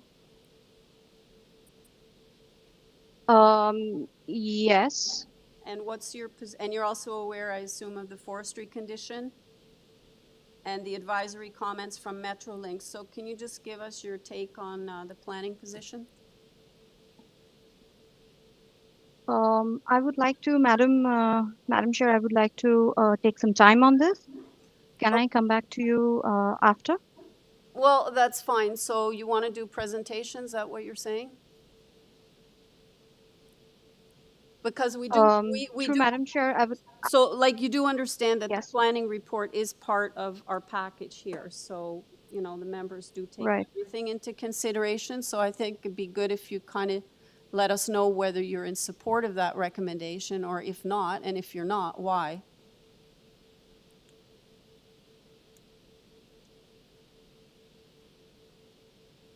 Are you there, Tassine? Tassine? Did we lose? Hi, did we lose you?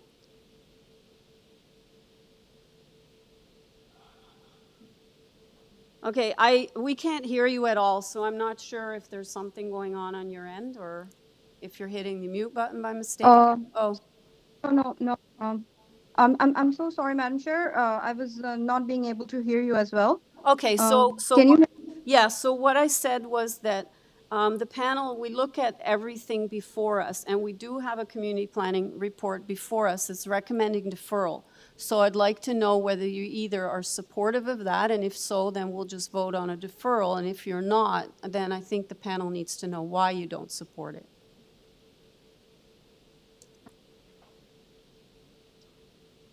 Do we defer?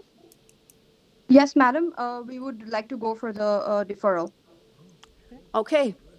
So, all right, so the panel's going to take it into committee then, and we'll vote on the deferral. Okay. Thank you, Madam Chair. Okay, thank you, Tassim. All right, so panel members, we're in committee, and we're voting on the recommendation from planning for deferral, which the applicant is in agreement with. So I'll need a motion. Just a quick comment, after just as to staff, could this be deferred to the next meeting of Committee of Adjustment, or should it be sine die? Through the chair, it should be sine die.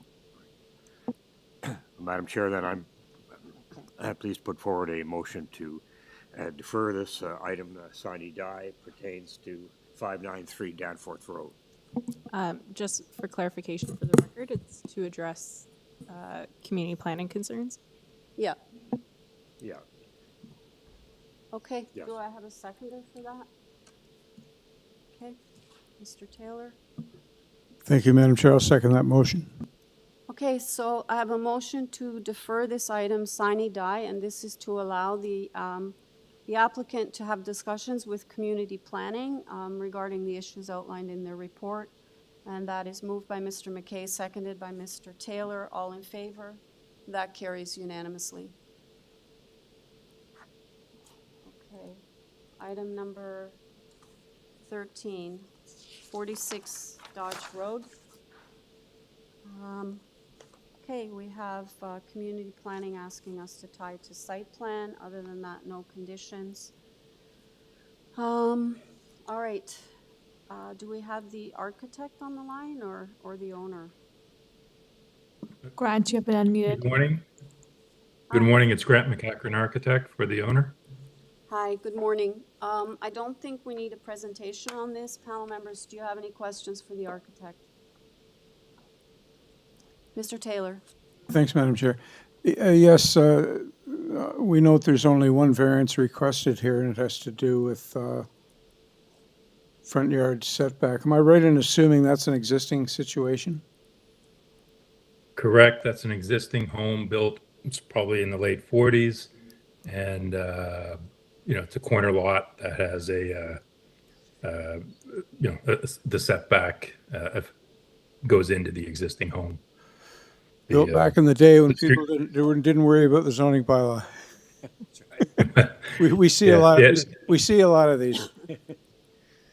Sure, I think it's different generations of bylaws. Now we care. Okay. Correct. Any other questions? Okay, Mr. McEachran, we're ready to make a decision on this. Anything you want to add that's not in the materials before us? No, unless there are any other questions, you have the information. Okay. All right, we're in committee, panel members. So if I can have a motion. Okay, Mr. Taylor. Yeah, thanks, Madam Chair. I'm satisfied this variance meets the 4 tests under the Planning Act. It's an existing situation. I move approval subject to the Community Planning Department condition of approval. Okay, do I have a seconder?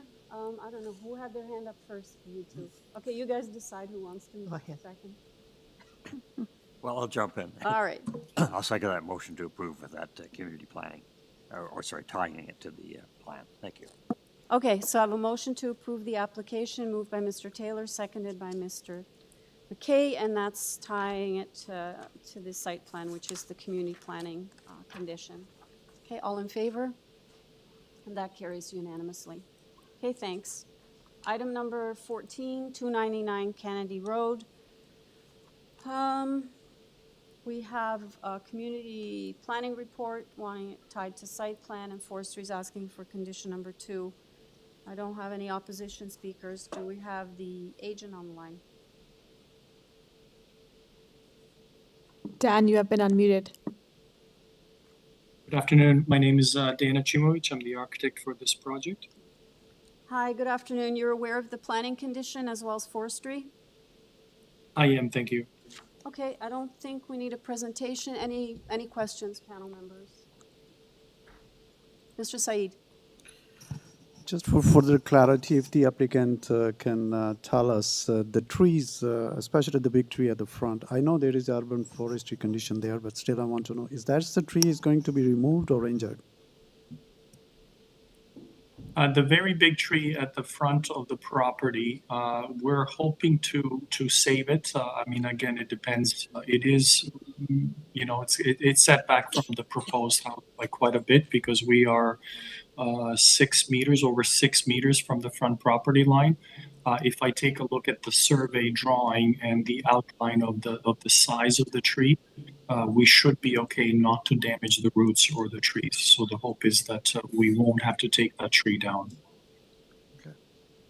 Okay, any other questions, panel members?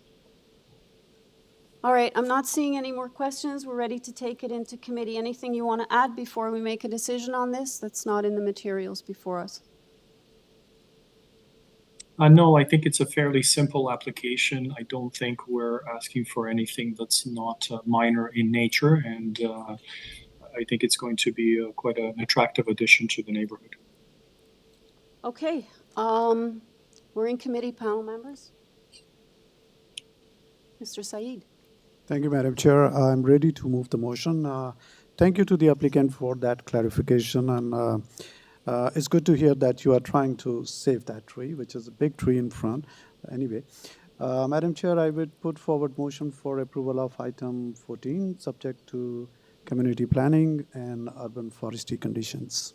Okay, do I have a seconder for that? Ms. McCauley? Okay, so I have a motion to approve the application, moved by Mr. Saeed, seconded by Ms. McCauley. That's including the tying to the proposed site plan by community planning and forestry number 2. All in favor? That carries unanimously. Okay, item 15 was dealt with, so item number 16, 21 SPALL Court. Okay. Community planning is asking us to tie to site plan, and I am showing opposition speakers, I believe. So do we have the agent on, or the applicant on the line? I am here, Madam Chair. Hi, I just need your name for the record. Name is Giorgio Frasca from Frasca Design and Planning. Okay, can you do a presentation, please? No more than 5 minutes. Is there anything you need us to put up on the screen before we start? I'll be going through the various appendixes that I have added. I'll be calling them off as I go. Right, so you'll be explaining like why you need the variances, right? Correct. Okay, all right, so the 5 minutes starts now. Go ahead. Good morning, Madam Chair and committee members. As you know, we're here seeking relief from the variances identified in the public hearing notice dated October 8th, in which we are proposing to construct a rear yard ground floor addition to the existing home. We note that the application package contains 4 letters of support from our neighbors. Please refer to Appendix A of your documents, which show the houses with the red dot. The first variance we are seeking relief from is FSI. The maximum permitted floor space index is 0.5 times the lot area. If you please refer to Appendix B, the altered buildings will have a floor space index of 0.599 times the area of the lot. The increase of 0.0997 translates to a modest renovation size of adding only 33.75 square meters of gross floor area. This FSI is also inclusive of the existing front covered porch. Referring back to Appendix B, in all these cases for minor variance requests, all have been granted and viewed as minor. The second variance is building length. Maximum permitted building length is 17 meters. Please refer to Appendix C. In the surrounding context, buildings at these 24 properties all have building lengths greater than 17 meters, and especially the first 9 listed in the appendix requested a variance equal or even greater than what we are seeking. The 24 lots in the surrounding context, as noted in Appendix C, were granted the variance and viewed as minor. We believe that the proposed length is appropriate for the site since the lot is deep enough to comfortably accommodate the existing dwelling with the rear addition. Furthermore, the rear yard and landscape open space meet the city bylaw requirements. The third variance is the building depth. Maximum permitted building depth is 19 meters from the required front yard setback. Please refer to Appendix B. In the surrounding context, buildings at these 14 properties, noted on Appendix D, all have building depth greater than 19 meters, and especially the first 6 listed in the Appendix D requested a variance equal or even greater than what we are seeking and have a variance granted and viewed as minor. To approve minor variance, the Committee of Adjustment must satisfy that the general intent and purpose of the city's zoning bylaw is maintained, as well as the official plan. The proposal is appropriate for the development and the land or the building. The variance request is minor. More specifically, the proposal keeps with the general intent and purpose of the city's zoning bylaw. It is our opinion the variances, both individually and cumulatively, maintain the general intent and purpose of the zoning bylaws. The height of the addition is lower than the neighboring houses, maintaining and massing to a minimum and within the range of other approvals. The proposal will not stand out as larger than other houses. The side yard setbacks and rear yard setbacks are maintained. The building length and depth with the proposed addition of 3.05 to 3.96 meters, we believe is a modest increase in size and are within the parameters previously approved. The intent of the FSI provision is to control the size and mass of a dwelling. The addition of a GFA of 33.75 square meters, in our opinion, is not excessive. The proposal keeps with the general intent and purpose of the city's official plan. In terms of the official plan, in our case, map 22 neighborhoods, the healthy neighborhood policies recognize that neighborhoods are stable but not static, and that physical change within neighborhoods will occur over time. Neighborhoods will evolve in a manner that respects the existing physical attributes of buildings, including streets, lots, setbacks, and size. Over time, change will occur through renovations and additions. In conclusion, we believe that the three requested variances for FSI, length, and depth are within the numeric range of existing and approved dwellings within the study area of the Highland Creek neighborhood. Both community planning and urban forestry, after their detailed review of the drawings, have no objections to this application due to the minor nature of the variances. As such, we recommend the variances be approved, subject to the conditions that the dwelling be constructed in accordance with the drawing submitted. Thank you for your time, and please let me know if you have any further questions. Okay, I think we'll hold our questions till we hear from the opposition. So we're going to go to the opposition and then we'll have you back. Sure, thank you.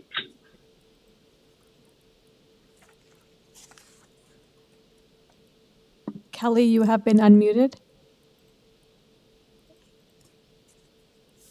Hi, Kelly, are you there? And yes, I'm here. Hi, can you just state your name and your address, and then we will start the clock. You have 5 minutes, okay?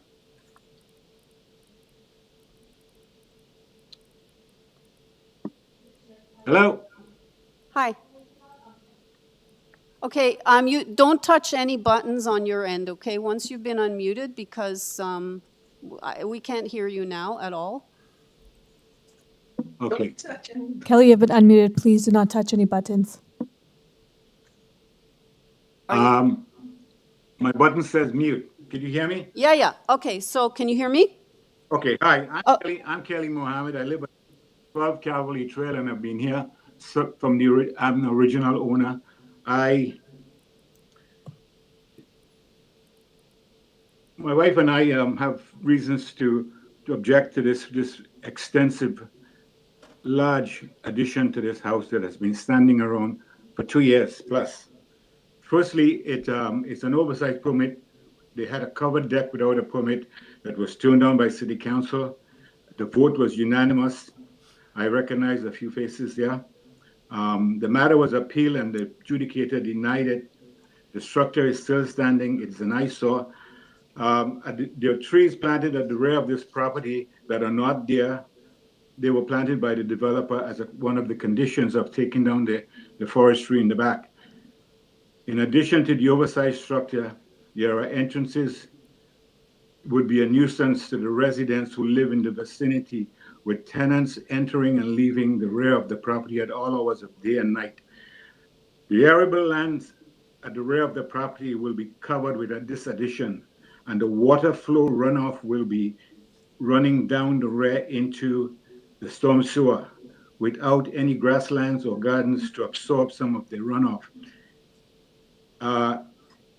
In a rainfall, the residents on Calvary Trail, where I live, will be in double jeopardy because we have our storm sewers at the front, and we have the storm sewers from falls running off in the back. So there will be a big gush of water and the likelihood for flooding. As we know, climate change has done a lot of things, and I'm concerned about that because their properties are so much higher than ours, and everything will come down to the back. This is not a minor variance they're asking for. They're looking at 370 square feet, which is a very large property. This is what they wanted in the first place. The structure is still standing there, and a flat roof will be about 8 meters over the privacy fence at the rear of that building. Now, the other thing there is here is situational parking. People park on the center of the roadway in the circle where it's designed for cars to turn around. People are parking in there. One of my neighbors phoned me twice in the last little while wanting to get out of her driveway, and she couldn't. As a former police officer, she thought I could just wave a magic wand. It doesn't happen that way. You have to go through the channels. And this is a nuisance, not only for me, but for, I feel bad for the tenant, that's the owner that's living directly behind. And I wish that you would give us consideration in this matter and turn this down again. That's all I have to say. Thank you very much. Any questions of the speaker panel members? Okay, there are no questions for you. Thank you. If we can have the next speaker, please.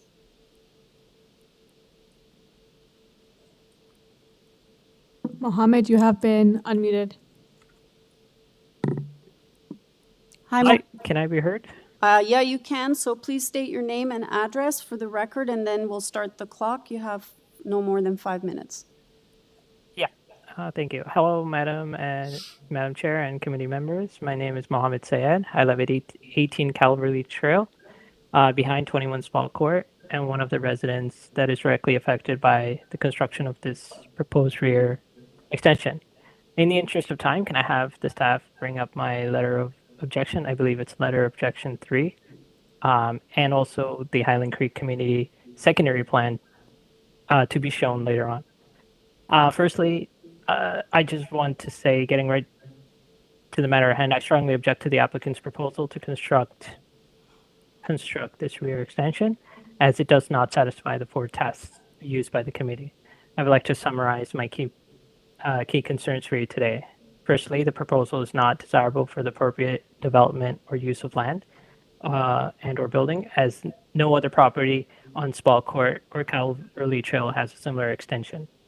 The homes on Calverley Trail are at a lower elevation than Spall Court. Therefore, any addition at the rear will deprive me and others of our privacy and enjoyment of our backyards, as you can see in photograph 1 and photograph 2. Due to the change in elevation from Spall Court towards Calverley Trail at the abutting backyards, this proposal is essentially a second-story addition, which will be higher than my privacy fence, making me and others feel more boxed in than before. The addition is not in character of the neighborhood and are not viable for all properties that have connecting backyards with Spall Court or Calverley Trail. I would ask you to show photograph 3 from my written submission, a satellite view, which clearly indicates that some properties on Spall Court have smaller setbacks at the rear to properties on Calverley Trail, therefore making it unrealistic to allow variance that cannot apply to all the surrounding properties, making this inappropriate to the area and use of land. Secondly, the proposed addition and extension does not satisfy the general intent or purpose of the official plan, as the general policies of the Highland Creek community is not maintained. If the city staff can bring up the Highland Creek secondary plan, if that's possible. The proposed addition does not comply with the Highland Creek policy under section 1.4.1 paragraph A, which states that the building design and massing create a comfortable pedestrian environment and transition to protect adjacent neighborhoods, and paragraph C, which states that building stepbacks and setbacks will be used to mitigate the impact of building height and massing and to maintain appropriate relationships of buildings to the street and public open spaces. I believe that the proposed addition is not in keeping with the neighborhood policies, as the construction and massing is not creating a comfortable environment for the adjacent neighbors, and the 13 feet extension at the second story from the rear is increasing the impact of building height and massing to the backyard open spaces. Thirdly, the proposed addition does not maintain the general intent and purpose of the zoning bylaws. The applicant's variance request substantially exceeds the permitted floor space index, length, depth allowed under the bylaws. I believe that the size is quite substantial. It's a 29 by 13 space, approximately 370 square feet or 35 square meters, comparable to a small one-bedroom apartment. The properties on Spall Court are subject to exception RD 1462 and exception 738 that has already allowed them a greater floor space index of 0.5 times the lot area than the other properties in the area where the maximum is 0.4 of the lot area. The maximum permitted floor space index for SPALL court is 0.5 times the lot area, and they're requesting an increase to 0.5997, which I believe is a 10% increase. Granting an additional exception to the property on SPALL court to build an extension greater than the permitted maximum, I believe, is an overreach and beyond the limits of the bylaws. If allowed, this will create a precedent for larger and larger extensions in the area that will negatively impact the neighborhood and its residents. Additionally, the applicant is asking for a variance to bylaw 569, 2013, to exceed the permitted building length and depth from the permitted 17 meters and 19 meters to 19.85 meters to 22.06 meters respectively. I believe this is a major variance request as it exceeds the permitted length and depth by 2.85 meters and 3.06 meters respectively. Fourthly, I believe the proposed addition does not satisfy as a minor variance based on all the facts presented to you before. According to the photographs submitted, the addition is to be built. Can you wrap up? Yeah, please? I'm in. Yeah, closing. you're over 5 Yeah. minutes. Oh, I apologize. In summary, the proposed addition is substantial in size. It does not comply with the zoning bylaws of the Highland Creek official plan of the Highland Creek community. It does not comply with the zoning bylaws of the variances. Okay, thank you. Panel members, do you have any questions of the speaker? Okay, thank you, sir. If we can go to our final speaker, please.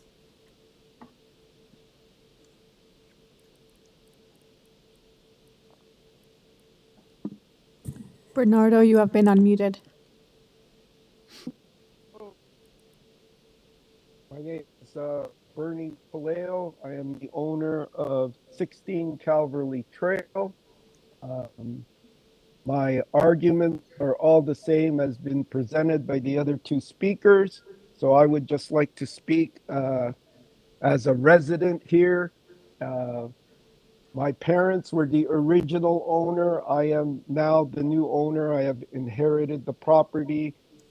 And I would just like to comment on how one of the previous cases that you just heard with 7 units in their basement, that is what a lot of the new purchasers in this neighborhood are doing. They are buying up properties and cutting up.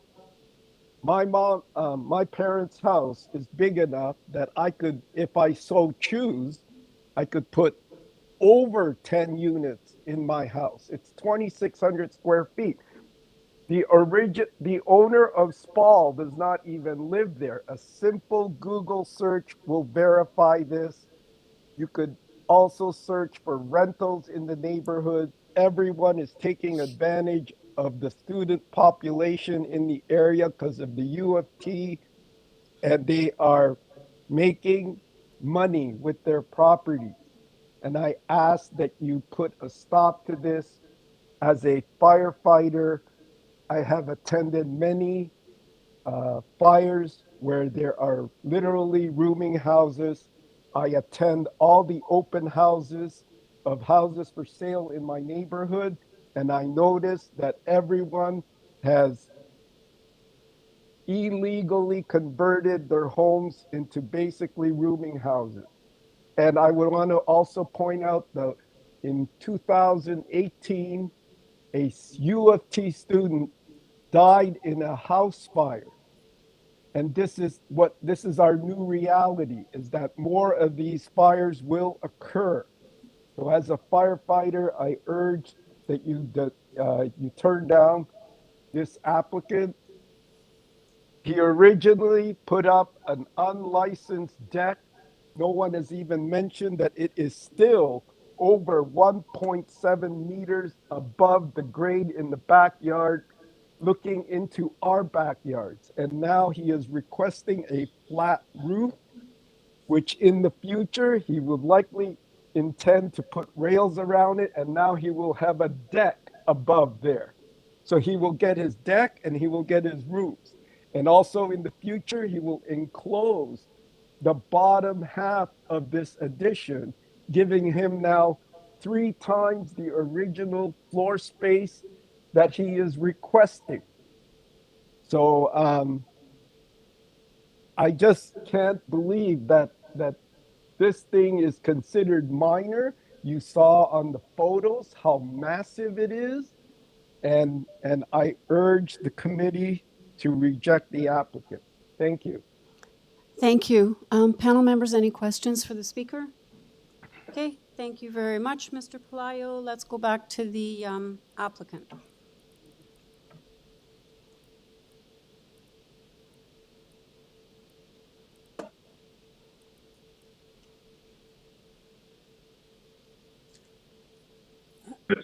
Most Hi. neighbors have provided more than a few. Sorry, am I online? Yeah, you are, but you're cutting in and out, so I'm not sure why, but maybe just stay close to your mic. Okay, go ahead. Sure. So I said, through you, Madam Chair, I will try to go through all the items that have been brought up by the various neighbors. We'll start with Mr. Bernardo. He noted that there's the previous application of 7 units. This is what we're presenting here. The variance has nothing to do with additional dwelling units or in the basement. He goes on to start talking about things that will be done in the future, like putting a balcony or enclosing the lower level. Again, this is not part of this application, and I'm not sure what the future holds and holds for any of us, so I really can't comment to that. Moving on to Mr. Kelly, he pointed out that it seems the way he was talking that he believes that we're still using the existing deck. The existing deck that you see there in the photos, yes, it's currently there. I had nothing to do with that application, so I don't know much of the history about it. But that deck in this new application will be removed in its entirety. Therefore, the massing of the deck, it will be the massing of the new structure will not be as big as this deck. As a matter of fact, it has been reduced roughly approximately by a meter in depth as well as in height to alleviate the massing there in the back. Talking about massing, I believe that this addition that we're putting as at the back would also it would also help in the viewing of the neighbors from the back, in which it will, instead of staring at the entire flat wall of the existing building, right now, just the position of the addition will soften the impact of that brick wall that's there at the moment. Moving on to Mr. Mohammed, he talks about depriving privacy in his backyard. Unfortunately, his backyard is lower, as he pointed out, than the houses on SPALL Street. And at the moment, regardless of our addition or not, through the windows, there's always some sort of view directly into his backyard. The amount of windows that we're adding now is roughly the same as the amount of windows that is there at the moment on the existing house. The aerial view that he pointed out in his documents, that pretty much shows some existing houses to the north with smaller backyards than what we have. And as a matter of fact, even with our addition at the back, our backyard will be bigger than those ones. So we always maintaining the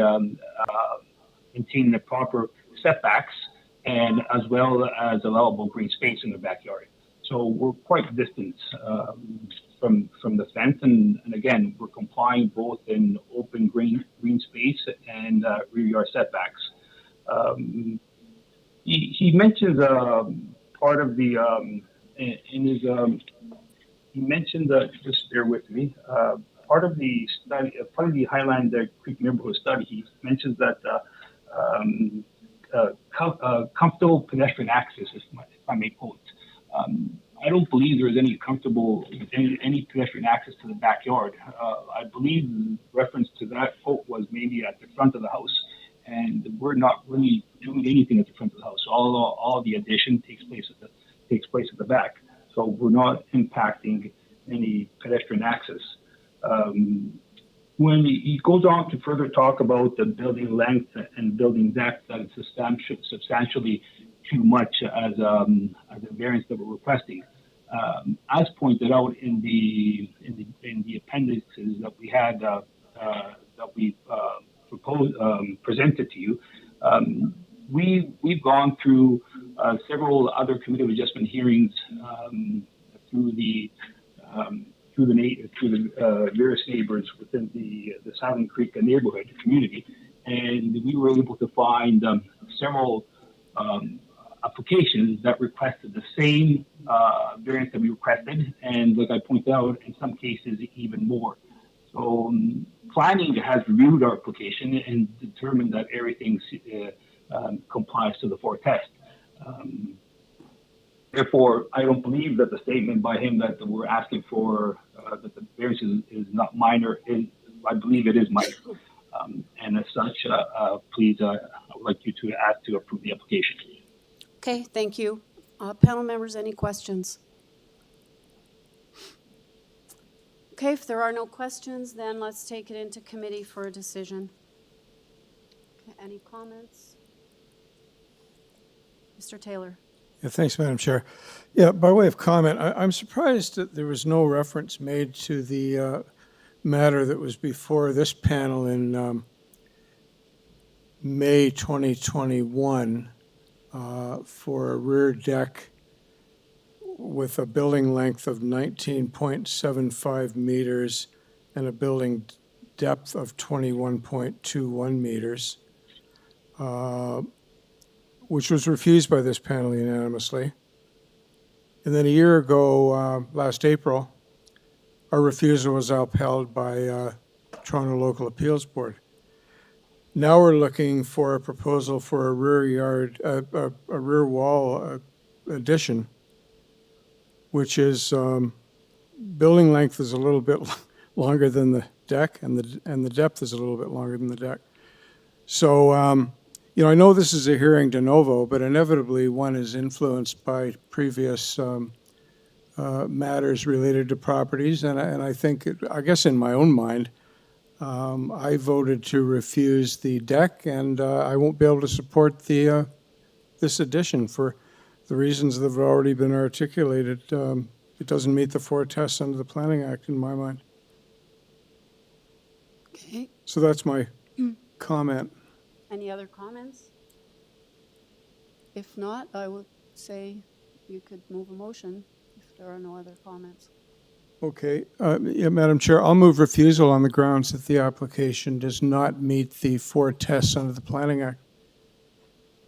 Okay, Ms. McCauley seconds. So there's a motion to refuse the application, moved by Mr. Taylor for the reasons outlined, that it doesn't meet the 4 tests, and seconded by Ms. McCauley. All in favor? That carries unanimously. So the application has been refused. I believe this is the final item this morning, item 17, 8 FRASERTON Crescent. Hang on, my mouse is, okay. All right, Forestry is asking for condition number 2. I only show the applicant as a speaker. Do we have the applicant on the line? Yes, good afternoon. My name is Albert Yerushalmi. Can you hear me? I can. Yeah, I can hear you. We got your name and everything. Yeah. I don't think we need a presentation, sir. Anybody have any questions for the applicant?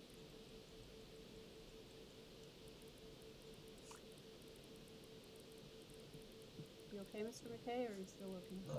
You're good? Okay. Albert, we don't have any questions. Ready to make a decision on this. Is there anything you want to add that's not in the materials before us that you think we need to know before we take it into committee? Oh, I think everything is clear. It's a very minor variance, and we appreciate the approval. Okay. All right, panel members, we're in committee. Mr. Saeed. Thank you, Madam Chair. I believe the variance before the committee, there is only one variance and it's minor in nature. Madam Chair, therefore, I put forward motion for approval of item 17, subject to urban forestry condition number 2. Okay, do I have a seconder for that motion? Ms. McCauley? I'll second the motion. So for motion approval. to, yeah, so motion to approve the application, including forestry condition number 2, moved by Mr. Said, seconded by Ms. McCauley. All in favor? That carries unanimously, and we're now in recess until 1:30. Okay, and then we'll come back. Thank you very much. We'll be back, thank you, and we'll be back with item 18, which is 11 Cross Hill at 1:30.